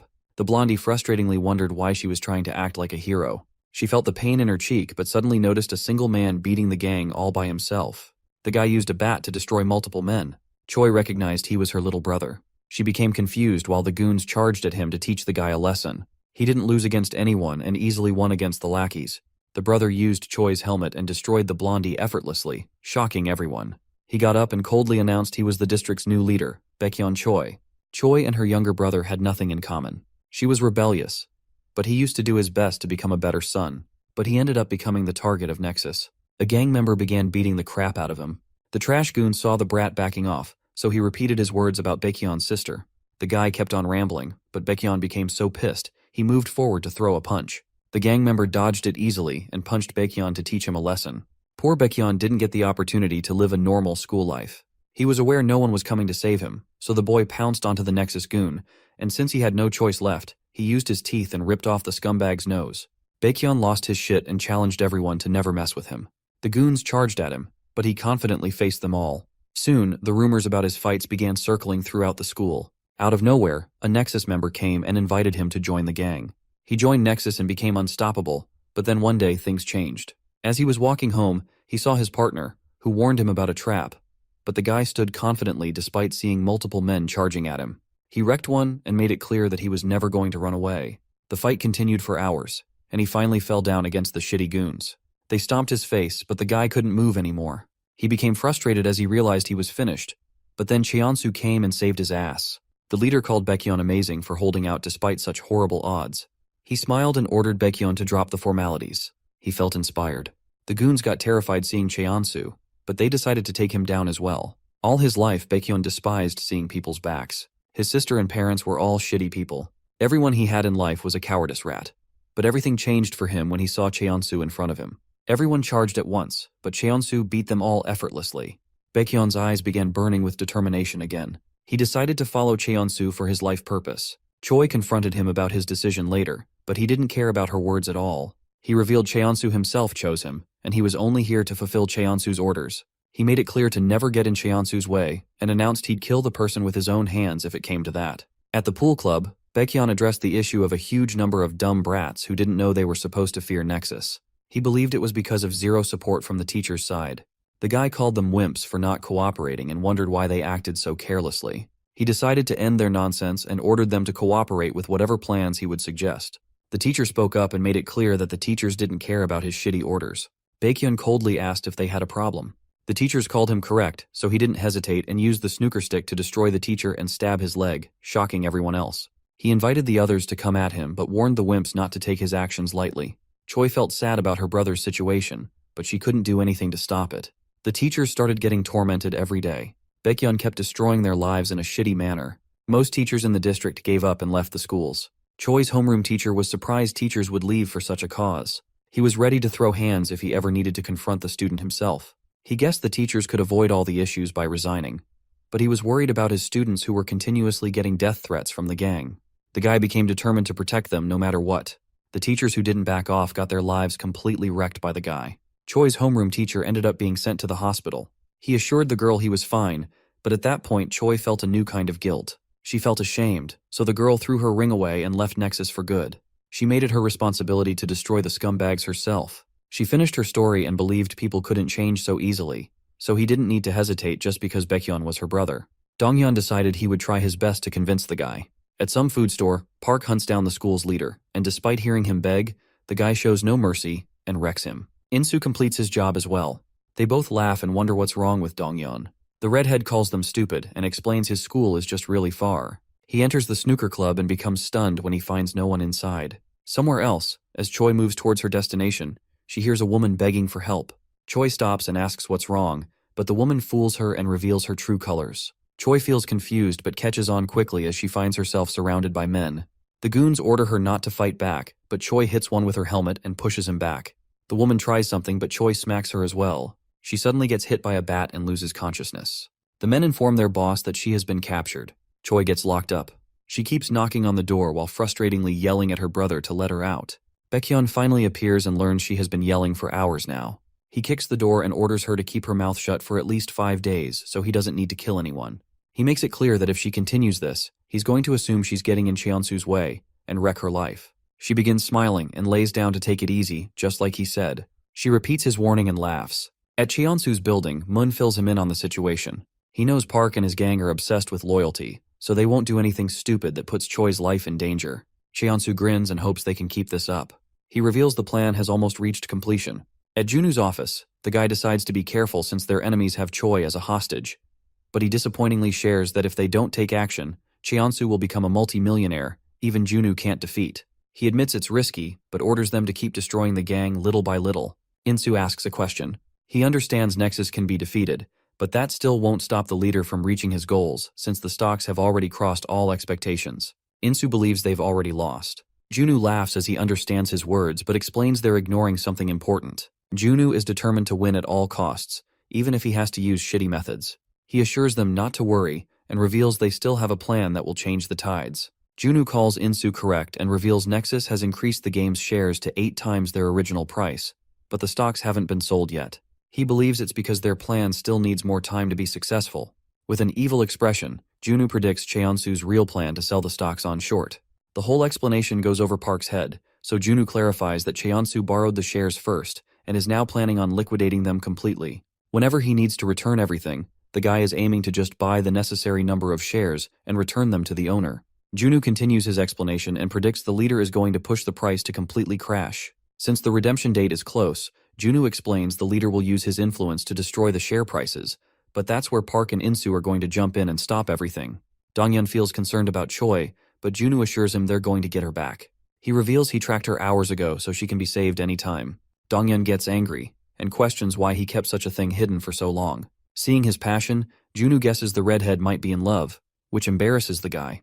Donghyun tries making an excuse and begins leaving to save Choi first. Junu orders the others to get on their feet as well, but they both remain confused.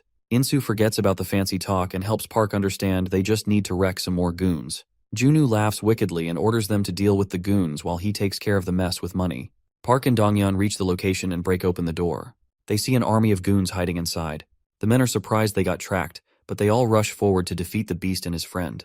Park decides to take care of the goons and orders his homie to move forward and protect Choi. The redhead rushes towards the helpless girl. A goon informs Baekhyun they're being attacked by the protagonist. Choi calls her brother stupid and reveals she had a tracker on her all this time. She lets him know he's about to get a beating. Baekhyun opens the door, and with a cold expression, he calls her the one who screwed up. Donghyun and Park finally reach the floor, but they both end up stopping as they see the scumbag taking his own sister hostage. Baekhyun warns them and orders them to just leave, which frustrates the redhead. He glares at the guy. Baekhyun suddenly gets his ass slammed on the floor by his sister. She reminds him she isn't as weak as she looks. Donghyun takes the opportunity and moves forward. He throws a crazy punch, sending the guy backward. Baekhyun starts feeling shitty. He admits he made a mistake underestimating his sister, but since he doesn't want anyone to wreck Cheonsu's plans, he becomes determined to destroy the guys. Baekhyun throws a window toward the redhead. The guy mocks him for his cheap tricks, but Baekhyun grabs his face and corrects him, saying it's called strength. He almost wrecks Donghyun's face, but his punch gets dodged. The guy keeps throwing attacks continuously, but the redhead sees through everything and remains unscathed. He throws a kick and wonders who labeled this crap strength. Donghyun guesses it was their shitty leader. He tries explaining the guy is only using Baekhyun for himself, but Choi's brother keeps on glazing him and punches the wall in anger. Donghyun decides to teach him a lesson, so he hits the guy with a kick and throws him backward. The redhead calls him the biggest glazer. He knows Baekhyun has gone through tough times, but this is probably not what he wants to be. He reveals the harsh truth. Cheonsu probably doesn't give a crap about Baekhyun. He was only sent here to buy time.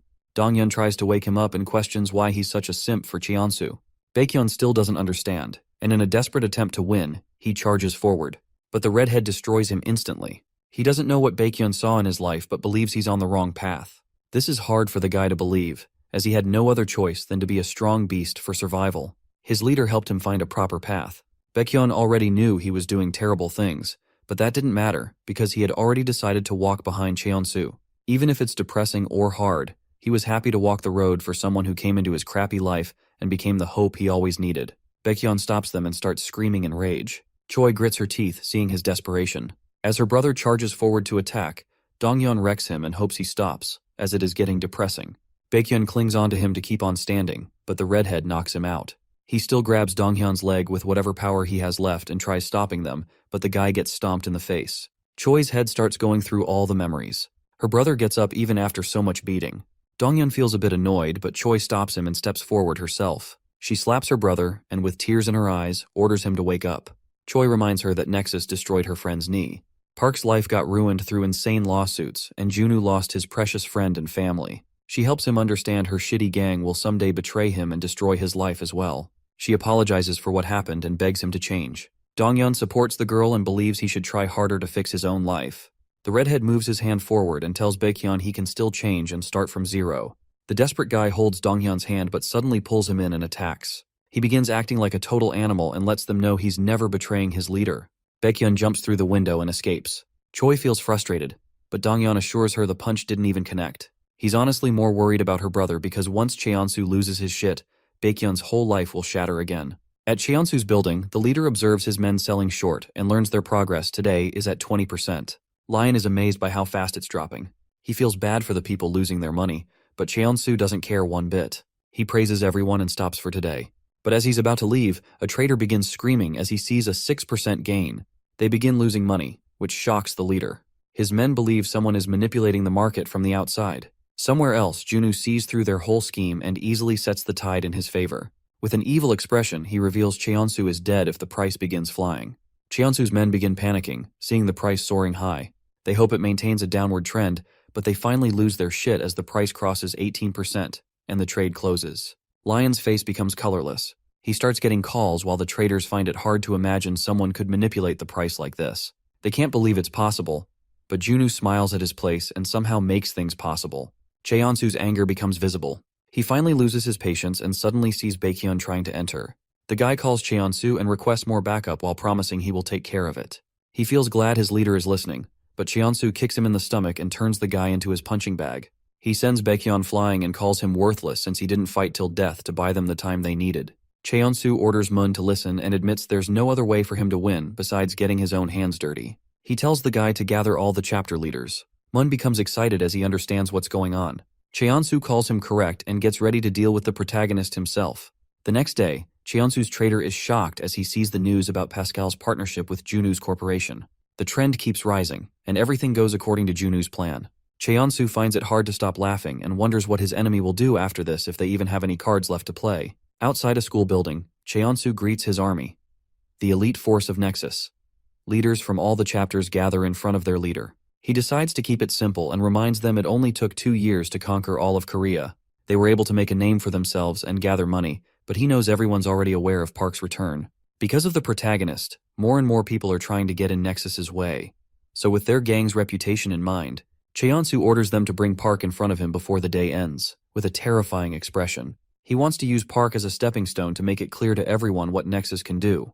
The men yell out in determination, but out of nowhere, they all notice a car rushing toward the building. It breaks through the doors and charges straight toward the leader.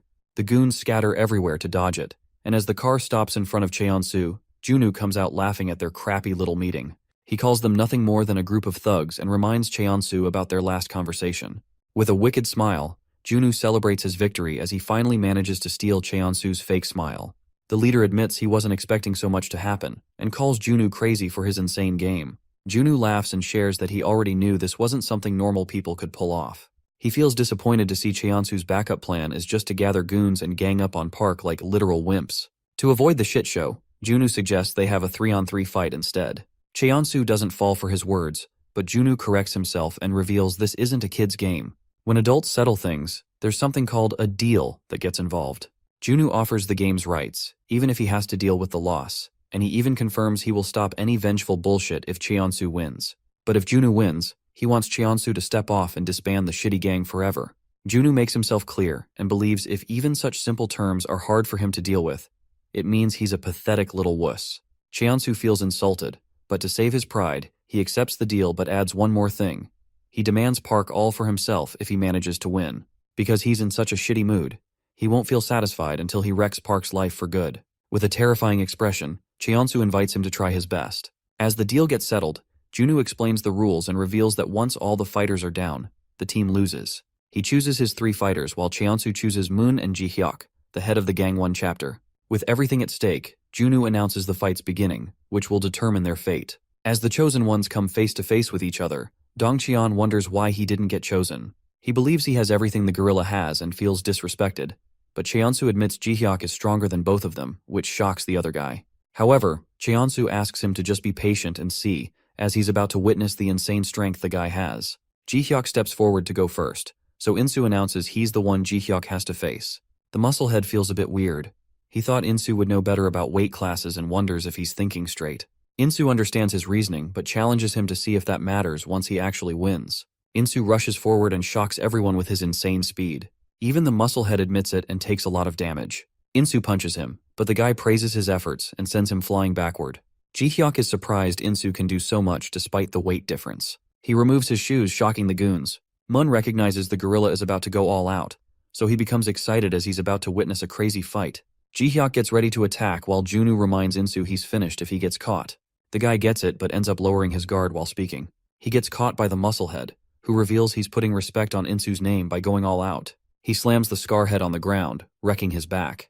Choi asks Insu to remain cautious as they all watch the gorilla picking him back up. He slams Insu back on the ground twice. Before the fight, Junu told Insu his chances of winning were extremely low. He explained Ji-hyuk was a literal fighting animal, and rumors even say he ripped apart a huge tree with sheer strength, both in mass and talent. Junu called him better than Insu, so the guy wondered if he should just drain him out. Insu frustratingly got up and made it clear that he would do his absolute best, even if winning was impossible. Junu wondered why Insu got so riled up, as he was expecting the guy to steal the victory since he's paying a shitload of money. Junu advised him not to feel hopeless and, with an evil look, believed there's definitely a way for a man to destroy even a fighter bull. In the present, Insu kicks the guy's stomach and frees himself, frustrating the goons. They get angry but notice Insu's barely hanging in there.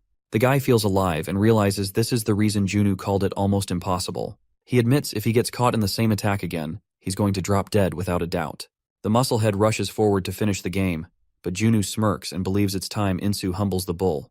The guy uses his hand to block Ji-hyuk's face. The musclehead thinks he's getting his sight blocked, but Insu pushes him aside effortlessly using a technique called Toromachi. Insu sees him charging again and admits he will need to play a lot more tricks to win. He decides to connect his punches and attacks the musclehead while maintaining a distance. Ji-hyuk easily blocks them and reminds Insu his punches are completely useless, but suddenly the guy switches to infighting and destroys Ji-hyuk's jaw.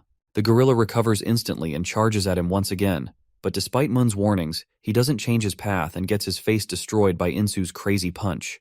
Despite such a heavy blow, the gorilla remains standing. He gets confused by Insu's crappy tricks, but as they both charge at each other, Insu orders him to keep his mouth shut and dodges the hands coming his way. He almost connects a punch, but this time Ji-hyuk sees through the old trick. Insu still remains 2 steps ahead and hits him hard on the face again. The goons start feeling anxious, but Moon advises them to chill out as it is impossible for Insu to attain victory with such weak punches. He believes time is still in favor of Ji-hyuk, so even if Insu continues dealing more damage, he needs a real critical blow to actually end the match. Insu gets pushed backward as he receives a heavy punch. Mun's guts tell him something's off. He suddenly notices Junu smiling and yells out to warn his man to stop, but it's too late for Ji-hyuk as he gets his nose smashed by Insu's knee attack. Junu begins grinning as things go the way he predicted. Jihyuk admits his mistake and finally understands Insu's plan. Mun becomes concerned but notices the musclehead has grabbed Insu's knee. Jihyuk is amazed by the move but reminds Insu he's no ordinary man. Insu doesn't understand what went wrong. He struggles to free himself and gets slammed once more.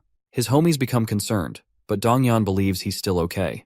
Jihyuk shows no mercy and keeps on demolishing the guy, but suddenly Insu throws dirt to throw him off and finally frees himself. The goons wonder how he's still standing. One of them feels weird and points out Insu has completely lost focus, but he's still standing. The guy moves forward and uses his elbows to cut through Jihyuk's skin. He instinctively continues to move and deals a lot of damage as well. Jihyuk becomes frustrated as he eats so many attacks. He throws a punch in rage, but Insu's punch connects first. The goons watching on the side no longer understand what's happening. They notice Insu's acting like a complete animal. Mun calls his goons correct and reveals Insu has pushed through his limits and has reached a new level, so now he's moving instinctively instead of using his head. He's now turned into an animal with nothing but reflexes and instincts controlling his moves. He believes only a seasoned fighter with insane mental power can pull off such a feat. Mun is shocked that the guy who betrayed his gang is suddenly inspiring him. Insu's moves completely change. His endurance goes through the roof, and the elbow cut can destroy anything in its path. Jihyuk admits he's in a horrible situation, so he needs to take the risk and somehow counter it, or else he'll lose. He rushes forward and grabs Insu with extreme rage in his eyes. Despite struggling, Insu gets smashed onto the ground again. As the smoke clears, Insu, in a pathetic state, feels crazy as he nearly dropped dead. Despite having extreme injuries, Insu gathers enough strength to get up and becomes the winner who destroyed Jihyuk.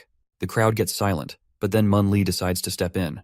The goons smirk and believe a founding member like Moon can never be defeated. Insu takes a fighting stance, but Moon punches the guy and sends him flying backwards so he can finally rest. Park observes the punch and recalls the special combatant pulling the same move against him. Mun invites Dongyeon to come face him, as there is no need to keep two redheads around. He bets the winner can keep his hair. Dongyeon confirms this again and reminds the guy it'll be hard to grow back such long hair. Mun knows already, but he's confident he's going to win, so he rushes forward and starts the fight. The goons scream in excitement seeing them go. They both dodge each other's attacks. Mun is able to land a blow, which sends the guy flying backward. Donghyun gets shocked as he recognizes it's Chinese martial arts. Mun lands multiple blows, which makes it obvious he has the upper hand. Choi calls it unfair to use such fancy moves in a street fight. But Junu explains even though some Chinese martial arts are not usable in real combat, there are still exceptions. It's hard for Choi to believe Mun has mastered something like that. But Junu thinks this much is to be expected since he's the heir of a famous martial arts family that became corrupted and used the skills for their crappy activities. Mun kicks him hard, but Dongyeon still holds his ground and rushes forward. He disappoints the guy who was hoping for a better fight than this. Mun calls Dongyeon's skills pathetic and destroys his face. Dongyeon loses his mind and finally lands a kick. Mun admits the kicks have insane strength behind them, so he begins grinning and gets excited. Dongyeon hits him with the same kick twice and admits he has no chance of winning, so he's just going to keep smashing the same spot until the guy falls. Mun sees through his moves and calls them absolutely pathetic. He destroys Dongyeon's jaw and lets him know such obvious moves won't work while smacking his face. Dongyeon ignores his words and repeats the same move. But Mun calls it basic and demolishes his collarbones with an insane punch. He feels disappointed, as he was expecting a real fight after hearing tales about Donghyun's skills. He wrecks the guy with another punch to the face. As a kid, the redhead used to get bullied wherever he went because he looked skinny. But then one day, his bullies annoyed Park and got their asses kicked. Dongyeon got to witness the beast's insane power. He asked Park for some advice so he could be stronger too. The guy told him to just fight back whenever he got hit. From that day, Dongyeon trained tirelessly, even though he knew the advice was complete dog shit. But that made him learn he could be better as well. He soon came to learn and accept that he had zero talent for fighting, and his skinny build was another disadvantage he couldn't change. In simple words, he could never reach Park's level. He knows some call him tenacious, but he doesn't find it pleasing, and it was never his intention to be tenacious. It's just he had nothing else going for him. Dongyeon gets back up and tries whatever he can, even though he knows he's not a genius. He feels determined to keep fighting back against shitheads like Mun. He kicks the guy and remains tenacious until it turns into a talent of his. He finally wakes up and announces it's his turn to beat Mun's ass. Mun falls to his knees as his bone cracks from the kick. He finally understands why the guy kept hitting the same basic move over and over again. Mun tries, but he's unable to move his legs. Dongyeon shows no mercy and begins smashing his head. He keeps punching the guy and challenges him to repeat his insults again. Dongyeon mocks his cocky behavior from earlier, which frustrates Mun, but Dongyeon doesn't let him go. He smashes the guy's face with his knee, shocking the watchers. Mun keeps blocking the punches and finally gets an opportunity to attack. He pushes Donghyun backwards and gets tired of his bland moves. He calls Donghyun a pathetic trash with no talent. It's hard for him to accept that he could ever be defeated by someone like Donghyun, but the redhead shuts his mouth as he throws another attack. Mun pushes him back, but the guy rushes forward to attack again. They both keep exchanging insane blows, making the watchers anxious. Donghyun keeps hitting the same spot and cracks Mun's arm as well. The guy gets completely wrecked by Donghyun. He still doesn't believe he's about to lose against a talentless trash. Mun's prestigious family survived for decades thanks to the techniques passed down through generations. As he was chosen to be the next ruler, he determinedly trained his whole life, but he quickly realized he had nothing special going for him. Mun was also talentless and had nothing to match the family's standards. He became the cause of shame and humiliation for his family, but he remained determined and pushed himself through rigorous training that no normal person would even consider. After working so hard, he thought he could finally lead the family, but one day he learned that working hard was nothing but the bare minimum.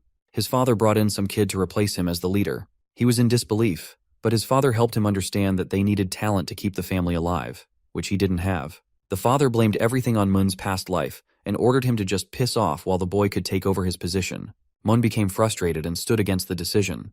He worked too hard to change. He begged for another chance, so his father challenged him to defeat the kid if he wanted to keep his precious position and honor. Mun agreed to it, as things were unfair for him. But when he faced the kid, he finally learned that a talentless guy like him was useless. He just couldn't believe it, but he had no other choice but to leave. With the fire of revenge burning in his eyes, Mun became determined to prove that talent could be defeated with nothing but pure hard work. He wanted to prove this to everyone. That's when Mun met Cheonsu, where he faced the second unconquerable obstacle. He challenged the guy to a fight after feeling pissed off. Cheonsu effortlessly wrecked him. He tried to stand his ground against the guy but learned that Cheonsu was another crazy genius. He wondered if this was a sign for him to accept defeat. The guy became frustrated, and in a desperate attempt to win, he rushed towards Cheonsu and tried throwing a kick, but got his ass handed to him by the genius. Cheonsu's face got scratched, which was something rare for him. He praised Mun for his effort. This riled up the guy even more, so he got back on his feet and rushed forward again. He stopped his punch midway after hearing Cheonsu calling him strong. Cheonsu hoped they could be friends and offered a handshake. For the first time ever, Mun heard someone calling his pathetic ass strong. That's how he began working under Cheonsu, and with time and continuous effort, he became even stronger and reached the position he's in right now. Mun thinks the stakes are too high for him to back down now. He keeps exchanging blows with the redhead. As they fight each other, the watchers get concerned, as they believe both guys will come out injured, no matter who steals the win. Junu grits his teeth as he feels helpless. Choi frustratingly orders him to pull back Donghyun, as he could get injured again, but Park stops her and believes it's a matter between the two of them, so no one besides them can stop what's happening. She still feels worried, as she thinks the fight has gotten out of hand. Donghyun and Mun keep fighting each other. They both realize the force that's helping them move forward isn't any talent or strength, but pure tenacity and focus. It's the result of whatever they've both gone through in life. Donghyun remains determined to keep standing. As they both go all out and punch each other at the same time, the audience is shocked to see they've both lost control over their bodies. The guys drop to their knees, and the match turns into a double knockout. Cheonsu grabs Mun's weak body and lets him know he was really strong. Park assures Donghyun to leave everything to him. They both get up to put an end to the shit show. The protagonist and the villain of our story finally come face to face with each other. Right off the bat, Cheonsu orders our protagonist to kneel down just like he did 2 years ago if he wants any mercy. The goons laugh, while Choi feels disrespected.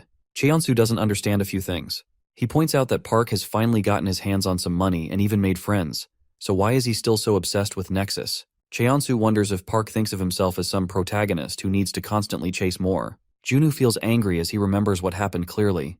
Nexus made him go through extreme pain and suffering, the hatred, and the injuries that took time to heal. Seeing Park's terrifying expression, Cheonsu assumes it's their way of letting the frustration out.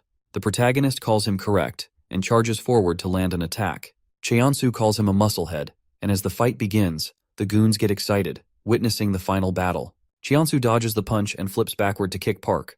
He sees a kick coming his way but easily dodges it with his fast reflexes. Cheonsu's glasses believe no one can match his speed. Park believes it's not only speed but that Cheonsu is hiding something more terrifying. The protagonist receives a punch, but Cheonsu doesn't stop and keeps delivering more blows. Choi finds it hard to believe someone can overpower Park. Junu grits his teeth in frustration as well. Earlier, when he was trying to come up with a counter against Cheonsu, everyone told him the same thing. They revealed that Cheonsu fights as if he knows what the next move will be, but it's nothing like a prediction. It's like he can see into the future. Junu called it bullshit and believed they were overhyping the guy, but now that he's witnessing it himself, He's starting to believe Cheonsu might actually have foresight. As the protagonist keeps getting punched, Junu is unable to find any other explanation since fighting against Park is no joke. Cheonsu pushes Park backward and admits he's skilled, but Cheonsu lets him know his strength and adaptability alone are never going to help him win this battle, because Cheonsu reveals he's able to see through everything about the protagonist. Somewhere else, Lion Kim picks up a call and someone asks about the situation. The guy already knows things are going horribly, while a mysterious woman believes he has a habit of making things hard instead of sticking to proper progress. Another unknown man asks about Cheonsu. Lion replies he's still not finished but assures the guy Cheonsu is a great partner, so he deserves a second chance to prove that he's valuable. The protagonist faces the final villain.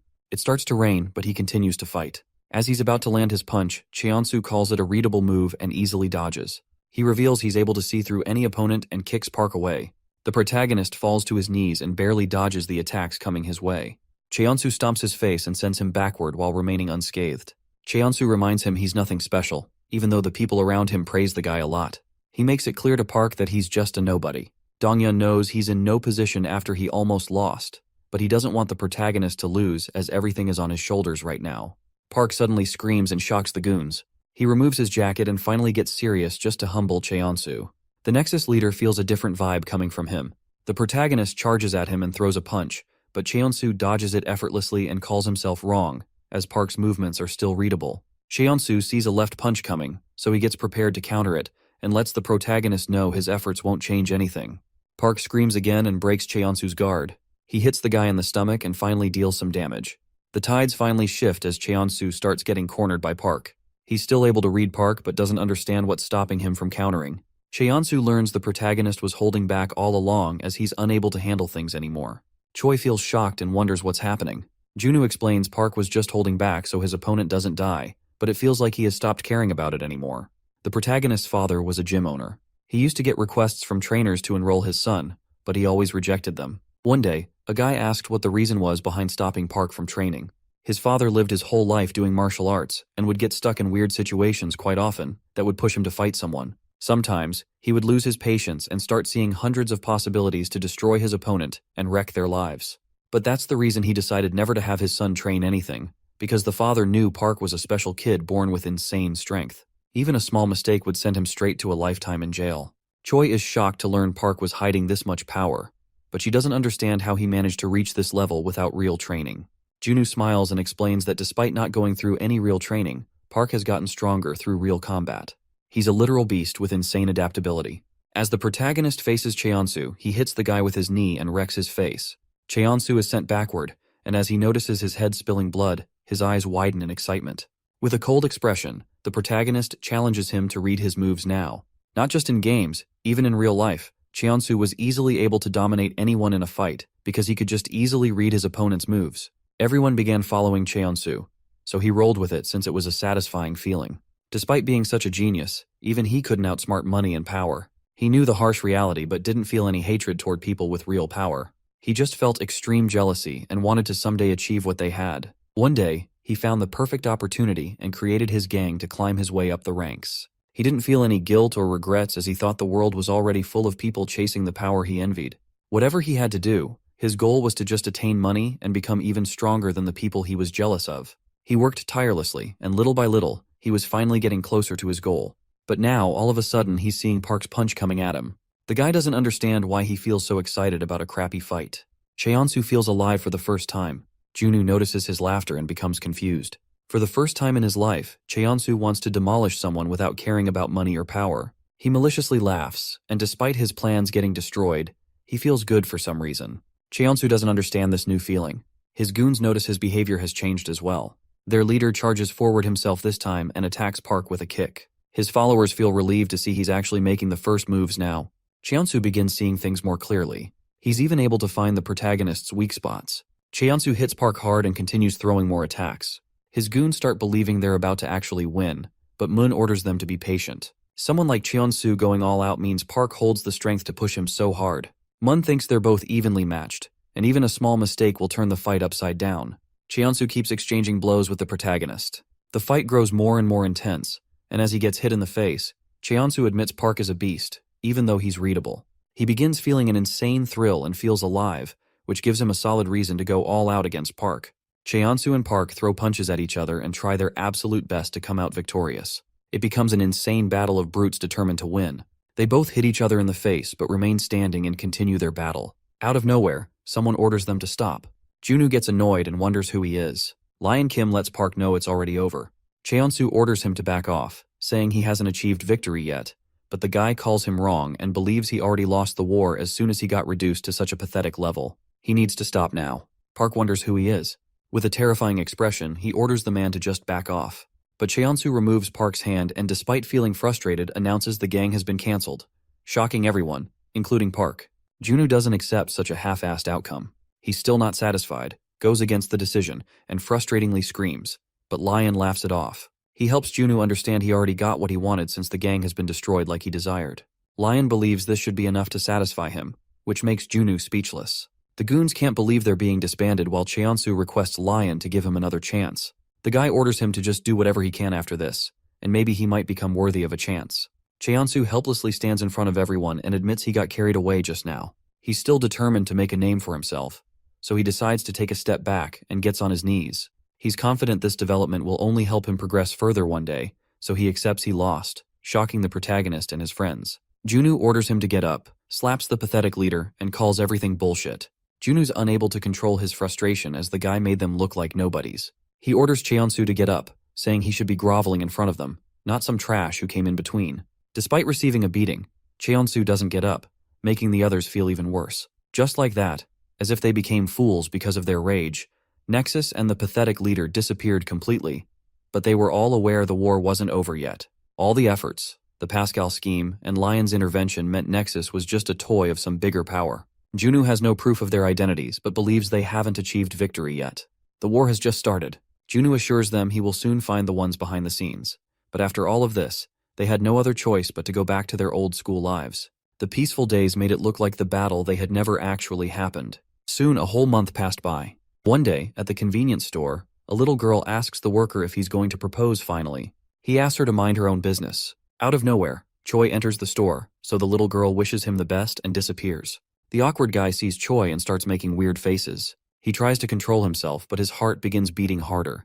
The guy calms himself down as he has been preparing for this moment for a long time now. He sees her coming every day, so the stupid lover assumes she's trying to make a move. He scans her things and decides to make his move as well. He gathers courage and lets her take a gimbap with her food for free. Choi wonders what's wrong with him. The guy regrets how he phrased things despite practicing so hard. Choi thanks him with a beautiful smile, which blows away all of his worries. He realizes this is love but ends up getting the wrong idea. Choi feels confused, and all of a sudden, Incheon appears on their bikes. The gorilla enters the store and reminds Choi they don't have time for stupid activities. She calls him crazy and becomes annoyed, questioning how they found her location. The anxious store worker observes their argument and gets angry seeing the musclehead talking to his beloved like that. He assumes his lover is stuck in some kind of weird situation. The gorilla eats the gimbap and orders her to hurry up. Poor lover sees his precious gift getting eaten by someone else. The fatty leaves the store after giving Choi a warning. She feels irritated and asks the lover boy if there's any back door for her escape. He gets the wrong idea about the whole situation and quickly points toward the back door that will lead her outside. She shows her gratitude but wonders why he's acting this way. Choi escapes through the back door. The weirdo puts up a break sign and goes outside to confront the gorilla. He reveals his amazing sleeper build and orders Banjung to spit out the gimbap he gave to his precious lady, or else he'll throw hands.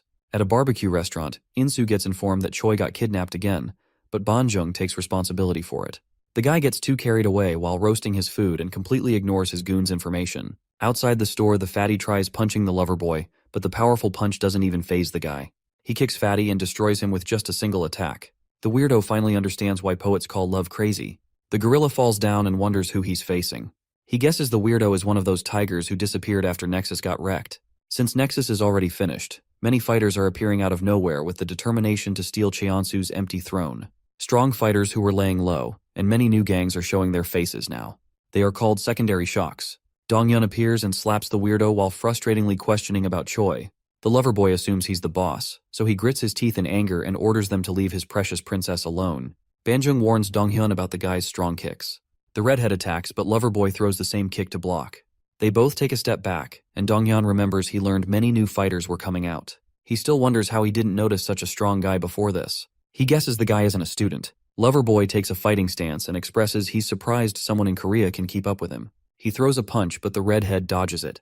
Donghyun admits he's strong, and as he begins getting cornered, the redhead hits Loverboy's knee to push him back.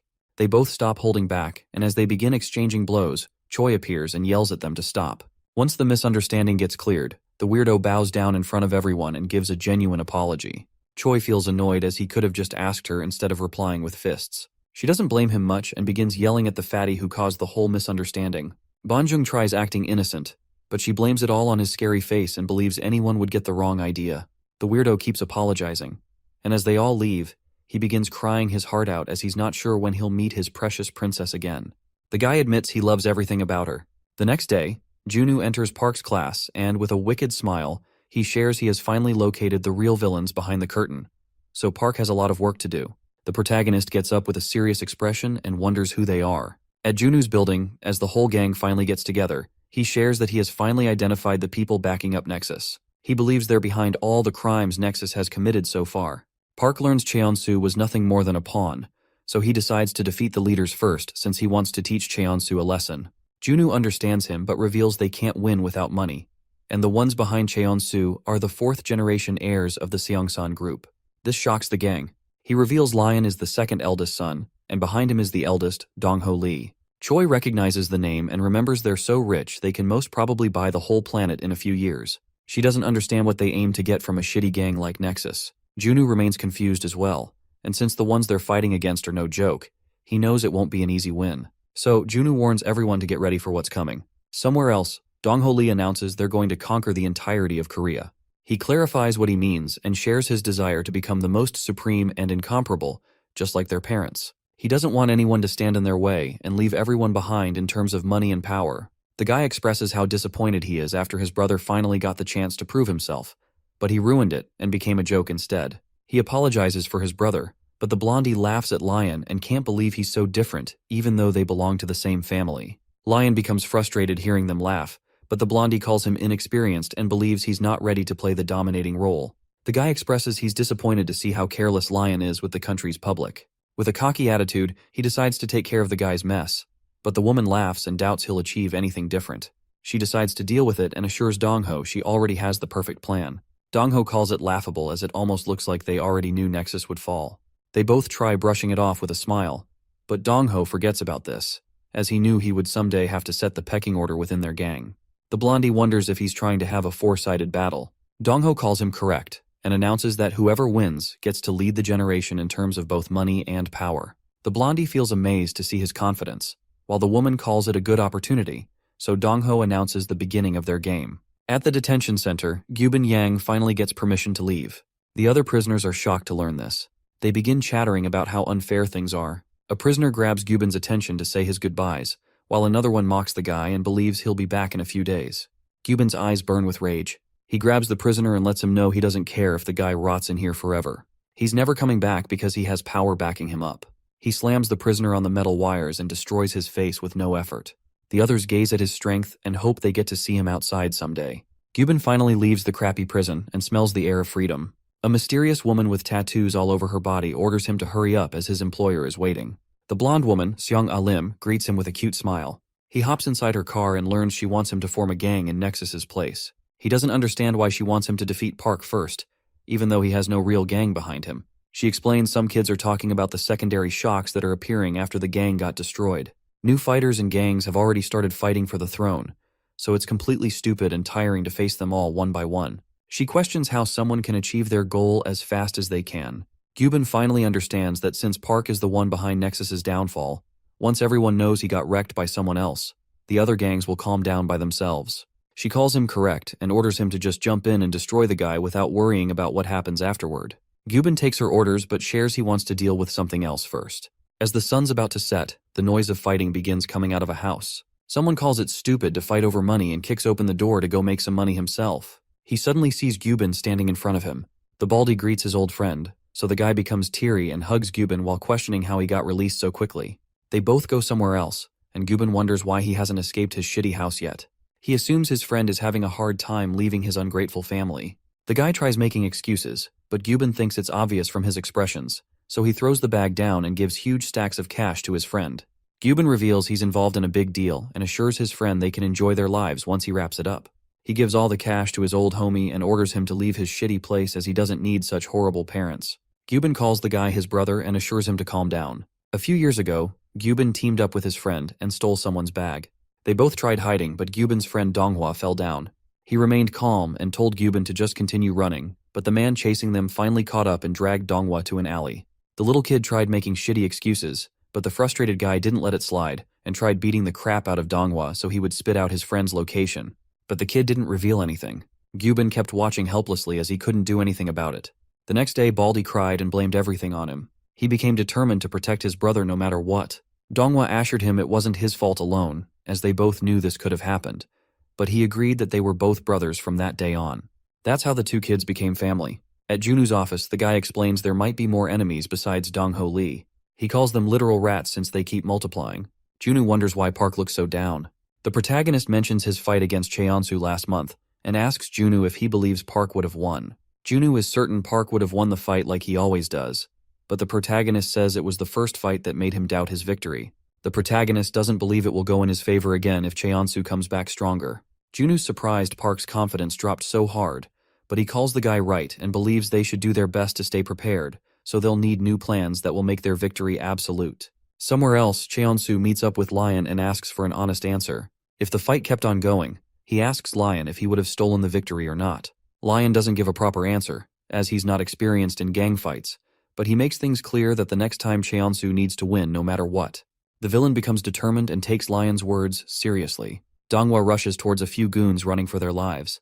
They feel terrified and wonder why he's back even though their leader got sent to juvenile. Suddenly, one of the goons gets sent flying. The other ones almost piss their pants as they recognize Gyubin is back. He gets surrounded by the two friends.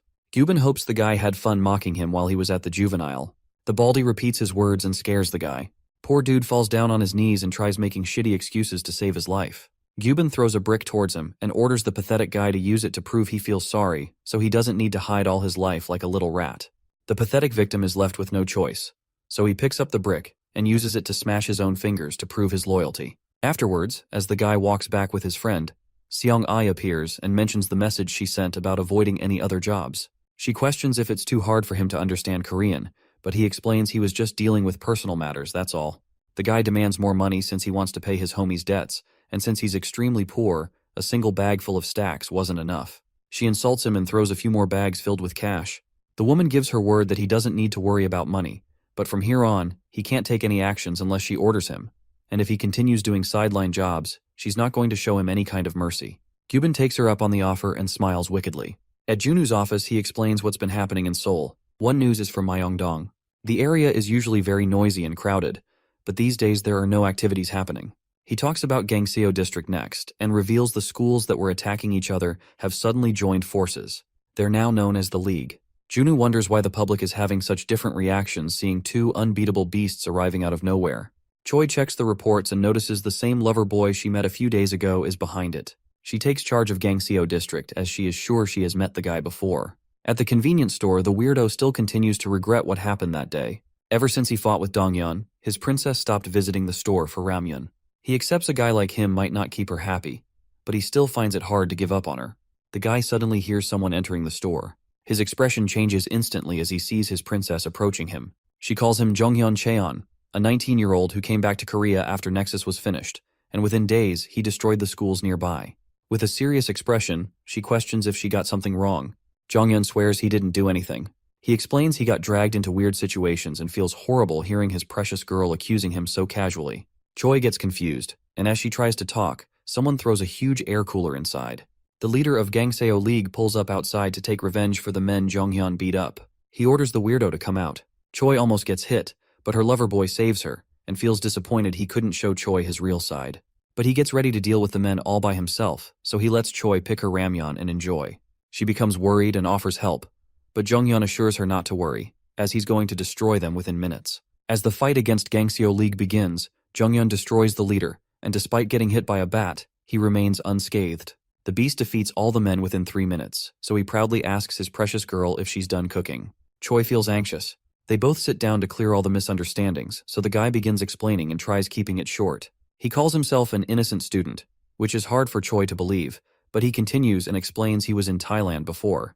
But after he moved here, the information about him spread instantly, and he began getting bullied for being new. He was hoping to not stand out much, but the guys kept bullying him, so he ended up losing his patience and destroyed them. He mentions he learned Muay Thai from his dad's employee, who was a trainer, but despite winning against them, he frustratingly tells her his life became worse. He kept getting dragged into violence, and it didn't take long for word to spread everywhere.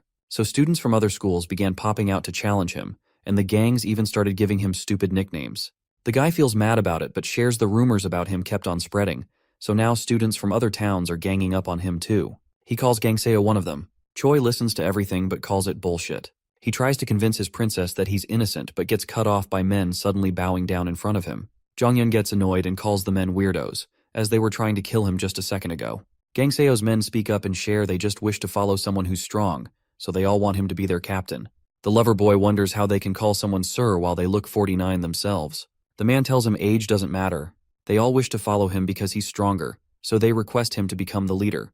Jonghyun gets mad at them for pushing such weird expectations every second, but this makes Choi laugh out loud. She calls him a weirdo but assures him she believes in what he said earlier. Since he's not some thug on the streets but knows how to move, Choi smiles and asks him to join her team. She hands over her phone and mentions her boss is a literal cash cow.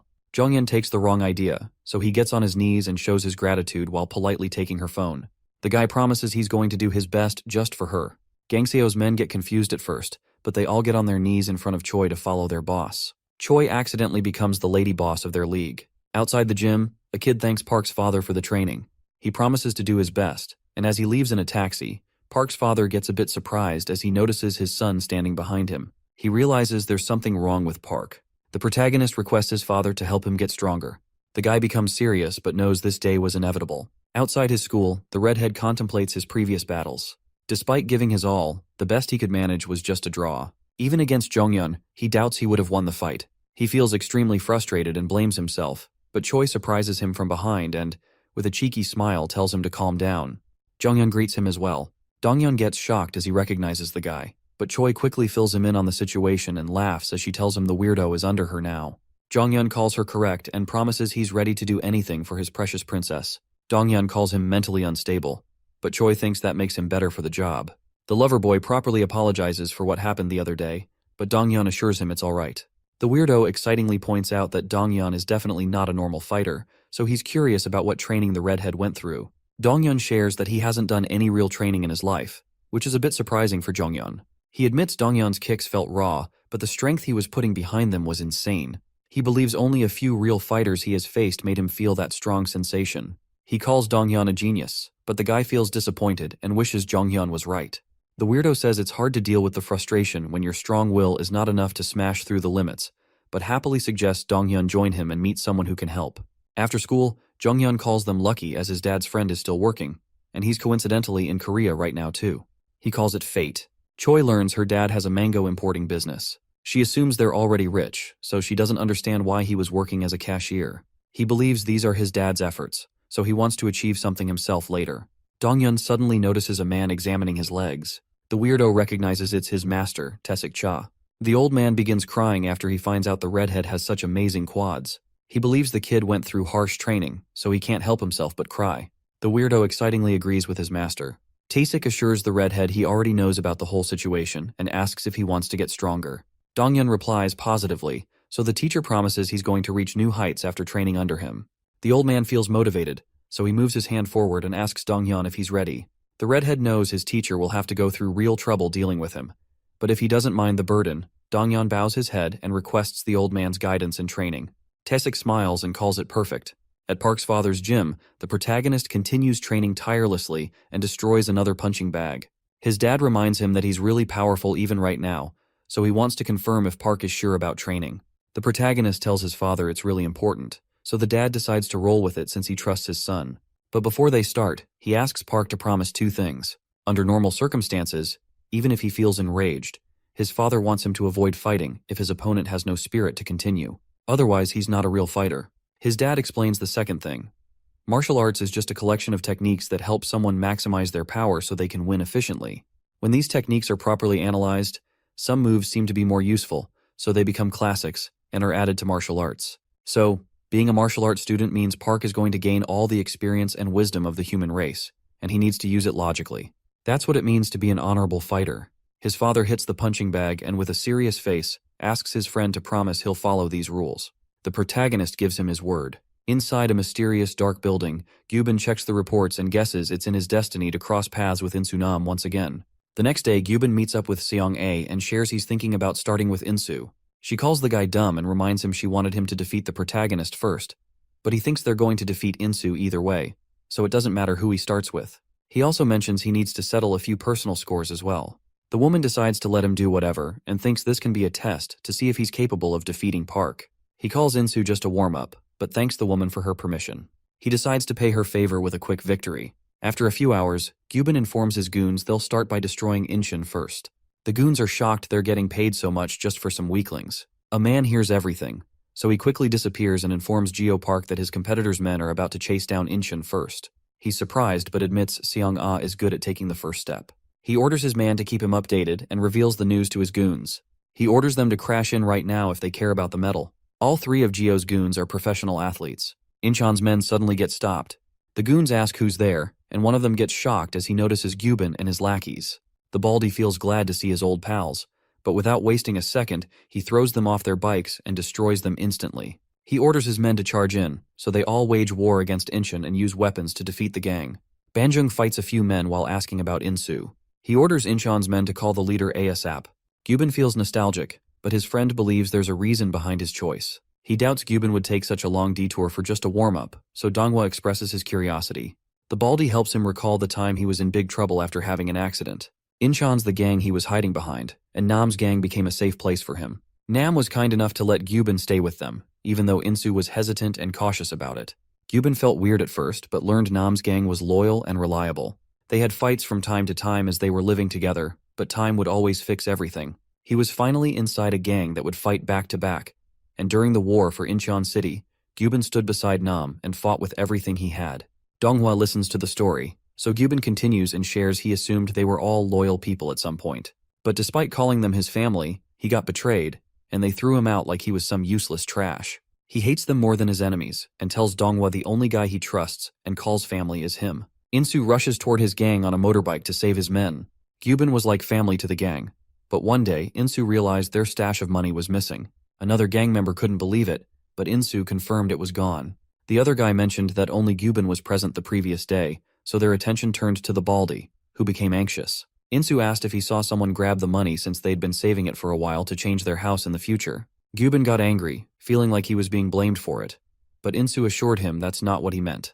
A gang member came forward and blamed it all on the baldy. He told everyone he saw the guy going through their stuff yesterday. Gyubin grabbed him, and with rage in his eyes, he told the guy to cut the bullshit because he would never fall so low, even for a street goon. But the man kept blaming him and even called the baldy a snake. He made it clear to Gyubin that he was no family, just a street thug to them.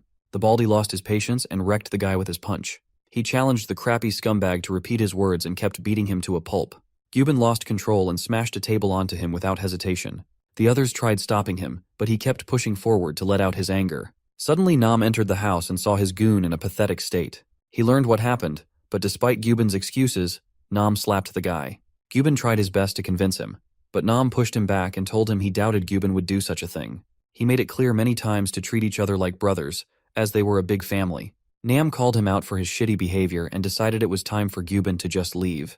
The baldy became speechless for a second, but stood up to leave. His whole life was complete trash, but when he thought he had finally hit rock bottom, he got proven wrong once again. He wished them good luck and left. In the present, Incheon starts getting cornered.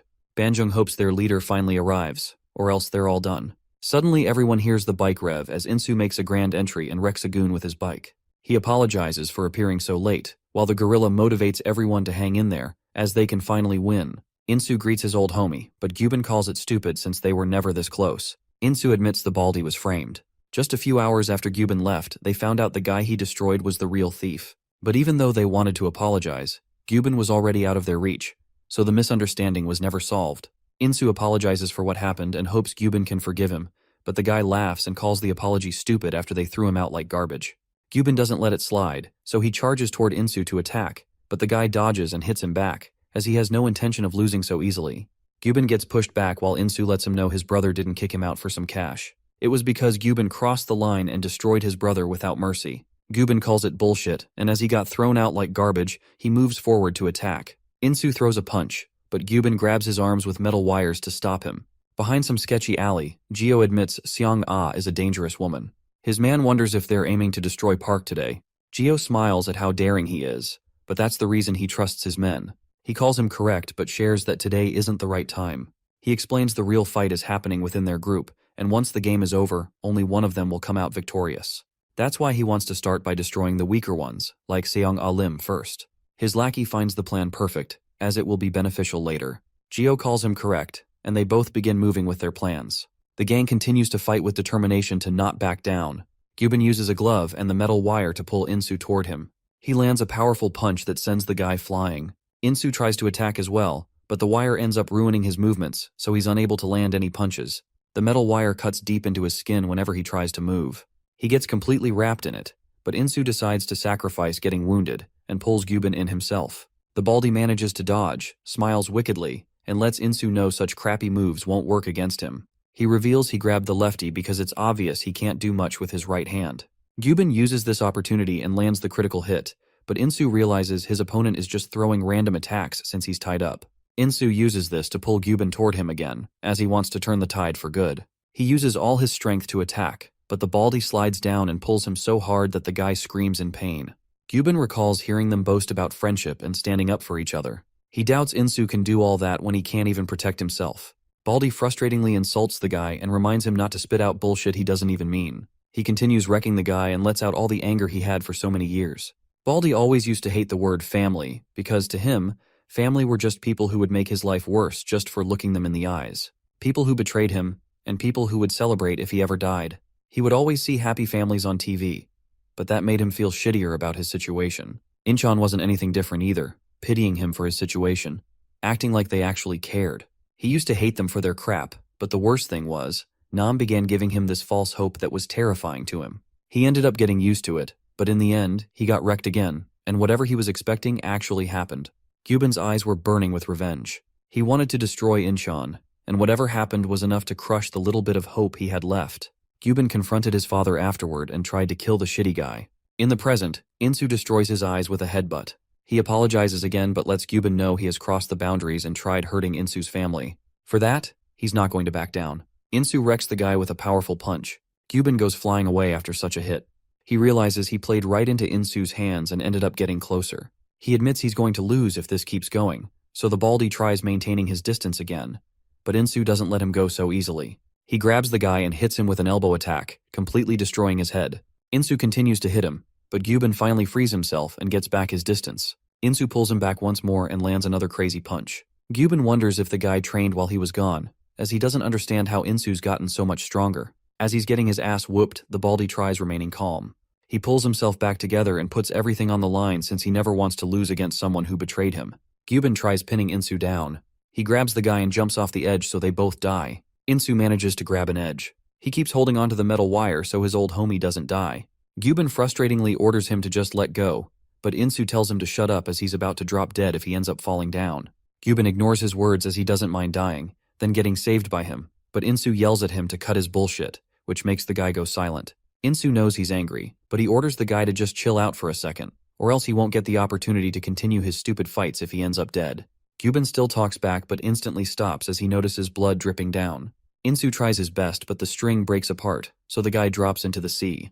Gyubin feels satisfied with his life and guesses this type of death was just inevitable. As the guy slowly sinks in, Insu jumps in without hesitation, surprising the selfish scumbag. They both finally make it out to the shore alive. Insu feels glad his old homie is alive, but out of nowhere, Gyubin gets stunned as he sees his friend knocking Insu out with a bat. Donghua praises him for the efforts but reveals he already knew the baldy would chicken out. Gio and his men appear as well. Gyubin realizes his friend betrayed him. The guy calls Baldy an unreliable wimp. He guesses Gyubin wasn't so useless in the end, so he thanks Baldy for giving him such an opportunity. Gyubin screams in frustration as it is hard to believe his own brother would betray him. He tries assuming the guy is doing this against his will, but his trash friend calls him stupid and makes it clear that he just wants money. Gyubin questions his situation at first, but begins laughing and calls Donghua out for his greedy behavior. The rat becomes silent hearing his words, but he loses control and wrecks his friend's face with the bat. The baldy loses consciousness and falls down. Donghua calls him a wuss and believes he got what he deserved for keeping his hope about family alive. The next day, The secretary runs towards Seong-a's room and informs her they played right into Jio's hands. The boss already knows all of it. She admits she made a mistake since this much was expected from her competitor. She feels a bit frustrated but then points toward her fish tank and tells her secretary she never feeds any of them, but they still haven't starved to death. She reveals that despite having the same breed, they're not friends, but only victims and predators. She calls humans similar and believes they're playing the same game. At night, Jio celebrates the victory with some fancy dinner at a bar. He orders his men to stop hesitating, but Donghwa reminds him they still need to deal with the protagonist and gather a whole gang for whatever he's aiming to do. Jio gets a bit surprised as he wasn't expecting his goon to be so passionate about their goal. He smiles and explains they really do need to deal with Park as fast as possible, but there's no way to defeat the monster without dealing with Junu O first. Donghwa feels confused, so the guy helps him understand. The protagonist gets to do whatever he wants without getting in trouble for it, because whenever he's done with his business, a lawyer comes in and cleans all the mess because of Junu's backing. So without his backing, Park will be nothing more than a wounded lion in the wild. Donghwa guesses Junu isn't someone to joke about. The guy calls him correct but guarantees he'll take care of Junu himself. Jio admits Junu joined in with such aggressiveness, and it didn't take time for him to become a huge pain, but he doubts a wobbling baby can escape his traps. He's confident that once he starts going all out, Junu's career will end. Somewhere else, Junu reaches a building in a hurry and gets informed all the distributors are canceling the deals for some reason, which means their company's value won't hold up for much longer. Junu questions the reasoning behind this, but the informant shares he's still unsure as the distributors are just throwing shitty excuses. He guesses someone's pulling the strings to take revenge against Junu. The guy anxiously shares they need to pay 50 billion won tomorrow. He asks for a decision as they don't have any time to spare. Junu realizes they're starting with him first. He orders his men to check if banks can assist with the payment, but his secretary disappointingly informs that's not possible either, as the banks are refusing for some unknown reason. Junu admits he shouldn't have let his guard down. He tries remaining calm and thinks hard to somehow find a solution. Seong-ae appears out of nowhere and mocks him for calling himself a businessman since he doesn't even have 50 billion in cash. She greets the guy and lets him know she has the money he needs. Somewhere else, Jio believes his enemy is probably stressing about the closed distribution lines, as he was already empty after the expansion efforts. He thinks Junu has been defeated, so he lets his men deal with Park. The goons get ready to follow his orders, but Jio suddenly receives a video of him abusing a woman. The guy feels frustrated, but as he checks the sender, Jio grits his teeth with anger after learning it was sent by Seong-a. He wastes no time and quickly calls the woman. She reveals she sent it through a trap phone, but finding the video that could tame him wasn't easy. She mentions more of his crimes and wonders why he's living such a shitty life. The cheeky girl threatens him with more videos and says she has a few journalist friends who might find these videos useful. He gets angry but controls himself and asks what she wants from him. The woman smiles and asks for a meetup. At night, Jio pulls up to the construction site and aggressively questions if Seong-a is in the mood to fight him. He repeats his harsh words and reminds her that he knows some dark secrets himself, but the woman keeps smiling and believes he deserved it for getting in her way. She feels pity for him as the guy he brought with her might scare him. Junu comes out of the dark with an evil expression. Shio wonders why he's here. The guy assumes they're trying to flex their friendship, but Junu assures him that's not the case. He reveals Jio got called so he could propose an idea. Junu believes they're on the same boat, so they should chill out, as they both know someone might get away while they're busy fighting each other. Jio understands he's talking about Dongho Lee, so he lets Junu talk. The guy suggests they should just be straightforward so no one needs to deal with any humiliation. Junu thinks an all-out war with fists and only fists is a great idea, but the loser has to admit defeat and leave the game. Jio sees through his cheap tricks and questions if Junu holds no confidence in anything besides violence, but the guy calls him wrong and confidently lets him know he's sure about power, money, or whatever else. Junu mocks the guy and uses his words to make him angrier. Jio ends up going along with it out of rage, so Junu announces they'll fight in 3 days and lets the guy bring whoever he wants. Jio grits his teeth, but Junu takes his anger and frustration as a yes and smiles wickedly. At his office, Seong-ae wonders if he's confident about his victory, as the guy he's about to face is trying to build an army of his own. She reminds him he's going to lose whatever he has if he ends up failing. He knows it already, and believes the guy will just try achieving victory using his powerful goons.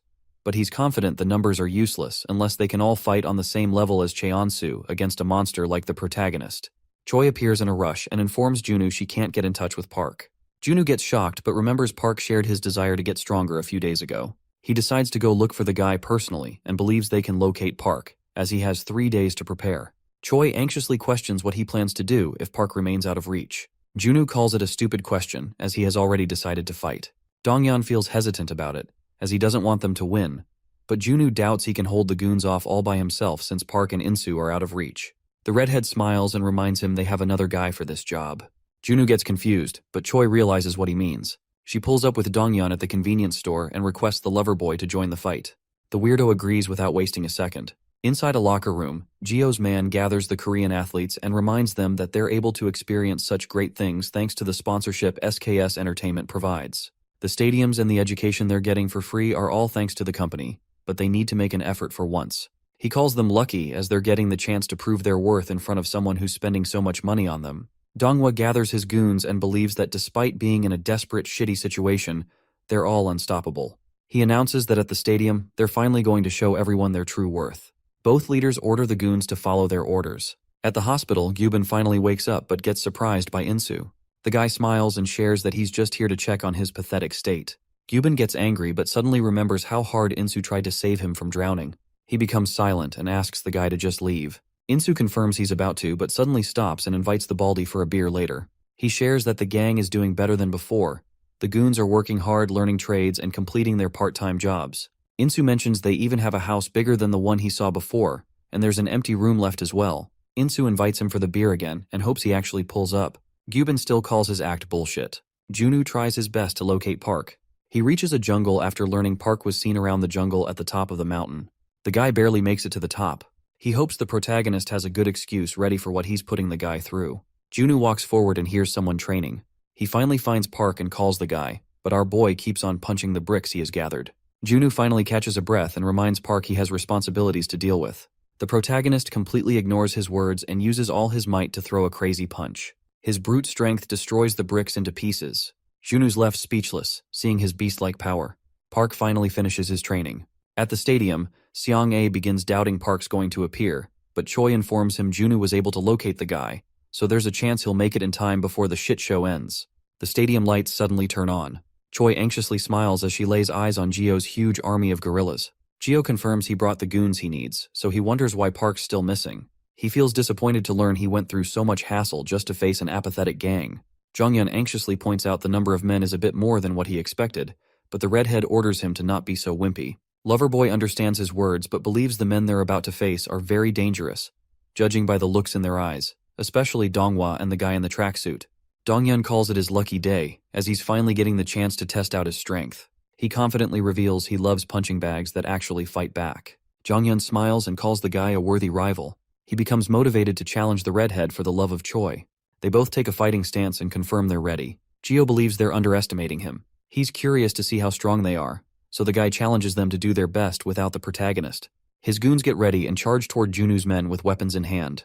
Donghyun warns the gang as he believes the fight might take the whole night to finish. Someone tries sneaking up on the redhead, but Jonghyun yells at him to duck and uses his kicks to wreck the guy effortlessly. Donghyun and Loverboy begin charging forward, destroying the men with their insane techniques and becoming unstoppable together. Loverboy advises his homie to remain cautious as they're getting attacked from all sides. The redhead assures him he's ready to get wrecked a few times whenever he enters a war. He appreciates the help, but makes it clear that Jonghyun doesn't get to lecture him just for that. The Loverboy smiles and hopes Donghyun takes the next one without complaining. Seong-A feels disappointed seeing the weak gang Gio gathered. She stops worrying and admits she's impressed, as they can achieve so much even without Park in the picture. Choi reminds her things can change in a second, as the real fight hasn't even started. She points towards the gang leaders as they begin making their moves. Banjung notices Donghwa Lee and remembers Insu revealed Gyubin got backstabbed by the guy. Everyone kept believing he was just Gyubin's sidekick, but no one knew Donghwa was secretly trying to cook something. Insu heard Gyubin mention that if they both went all out, he was unsure about his victory. The only reason Donghwa was trying to avoid standing out was to keep his hands clean. He was aware of Gyubin's gullible personality, so he used the guy like a disposable tool. That's how he achieved so much through Gyubin effortlessly. Insu warned Banjung to be wary of the psychopath who didn't care about anyone but himself. The lover boy suddenly gets kicked in the stomach. He grits his teeth and asks the redhead to cover his own back from here on out. Donghyun lets him deal with his own business as he's busy destroying Donghwa himself. He lets out his anger on the rat that betrayed Gyubin without hesitation. He tries landing a kick, but Donghwa remains calm and calls the guy stupid for his overconfidence. He grabs a goon and uses him as a meat shield to avoid Donghyun's kick, leaving him speechless. Donghwa uses this opportunity to throw a strong blow. The redhead begins bleeding, so it's hard for him to properly see what's happening. He grits his teeth in frustration, but Donghwa believes he should spit out such bullshit with people he's close to. He reminds the redhead that he's not in his gang's circle, so if he's here looking for a fair fight, there's no way he's saving himself from this one. A few goons grab Donghyun from behind while Donghwa rushes forward to end his life. He destroys the redhead with a heavy blow, while the athlete and his goons confidently believe the fight is already finished since Donghyun is out of the game. He doubts anyone can take the redhead's place. The other athlete laughs and feels disappointed, as they couldn't even get a chance for some warm-up. Donghyun and the redhead fight with whatever they have to hold off the goons, and suddenly, the doors open, catching everyone's attention. The protagonist finally enters the stadium, ready to destroy them all. His fear alone stops the lowly goons from taking a step forward. They think it's like they're facing a wild tiger. Donghwa yells at them to stop staring and destroy him, so the men scream and gather all their courage to rush towards Park. A few days ago, Park's father gathered the bricks and explained that Park's punches were like a hammer, and he had been putting strength into them using his body movement and dense muscles so far. But the dad told him he wouldn't be able to win with just those against a worthy opponent. He gave Park an example and then asked how he would go about breaking the wall. The father answered his own question by focusing all his strength on a small point before punching the wall. His punch broke through the wall's back as his strength got carried towards the core with that technique. The father believed he would become unstoppable with this. The protagonist understood everything his dad explained. Back to the present, Park uses the technique he learned to effortlessly destroy multiple goons at once. The athlete calls back all the goons and hits Park with a kick. He doubts the lackeys are even worth a warm-up for the protagonist. Park blocks his kick, but as he tries to attack, the gorilla athlete jumps in and tries pinning him down. The javelin expert jumps in and sends Park flying, but our boy lands on his feet safely and admits the blows are heavy. The athlete calls whatever he's heard about Park complete bullshit. He admits the protagonist may have the upper hand against weak goons, but in front of real athletes who train their bodies for literally everything, a weakling like Park has no chance of winning. The protagonist attacks again, but he's unable to keep up with the athlete's speed. He gets wrecked again, and as the guy's about to end the protagonist for good, Park uses whatever he's learned to throw a heavy punch. Choi gets surprised as she sees him getting overpowered by the athlete despite fighting seriously. The athlete calls him slow again and dodges the attack. He hits Park with his knee and continues destroying him, so our boy dodges the last kick and decides to ignore the rules he learned. He finally lands a terrifying punch, wrecking the athlete's face.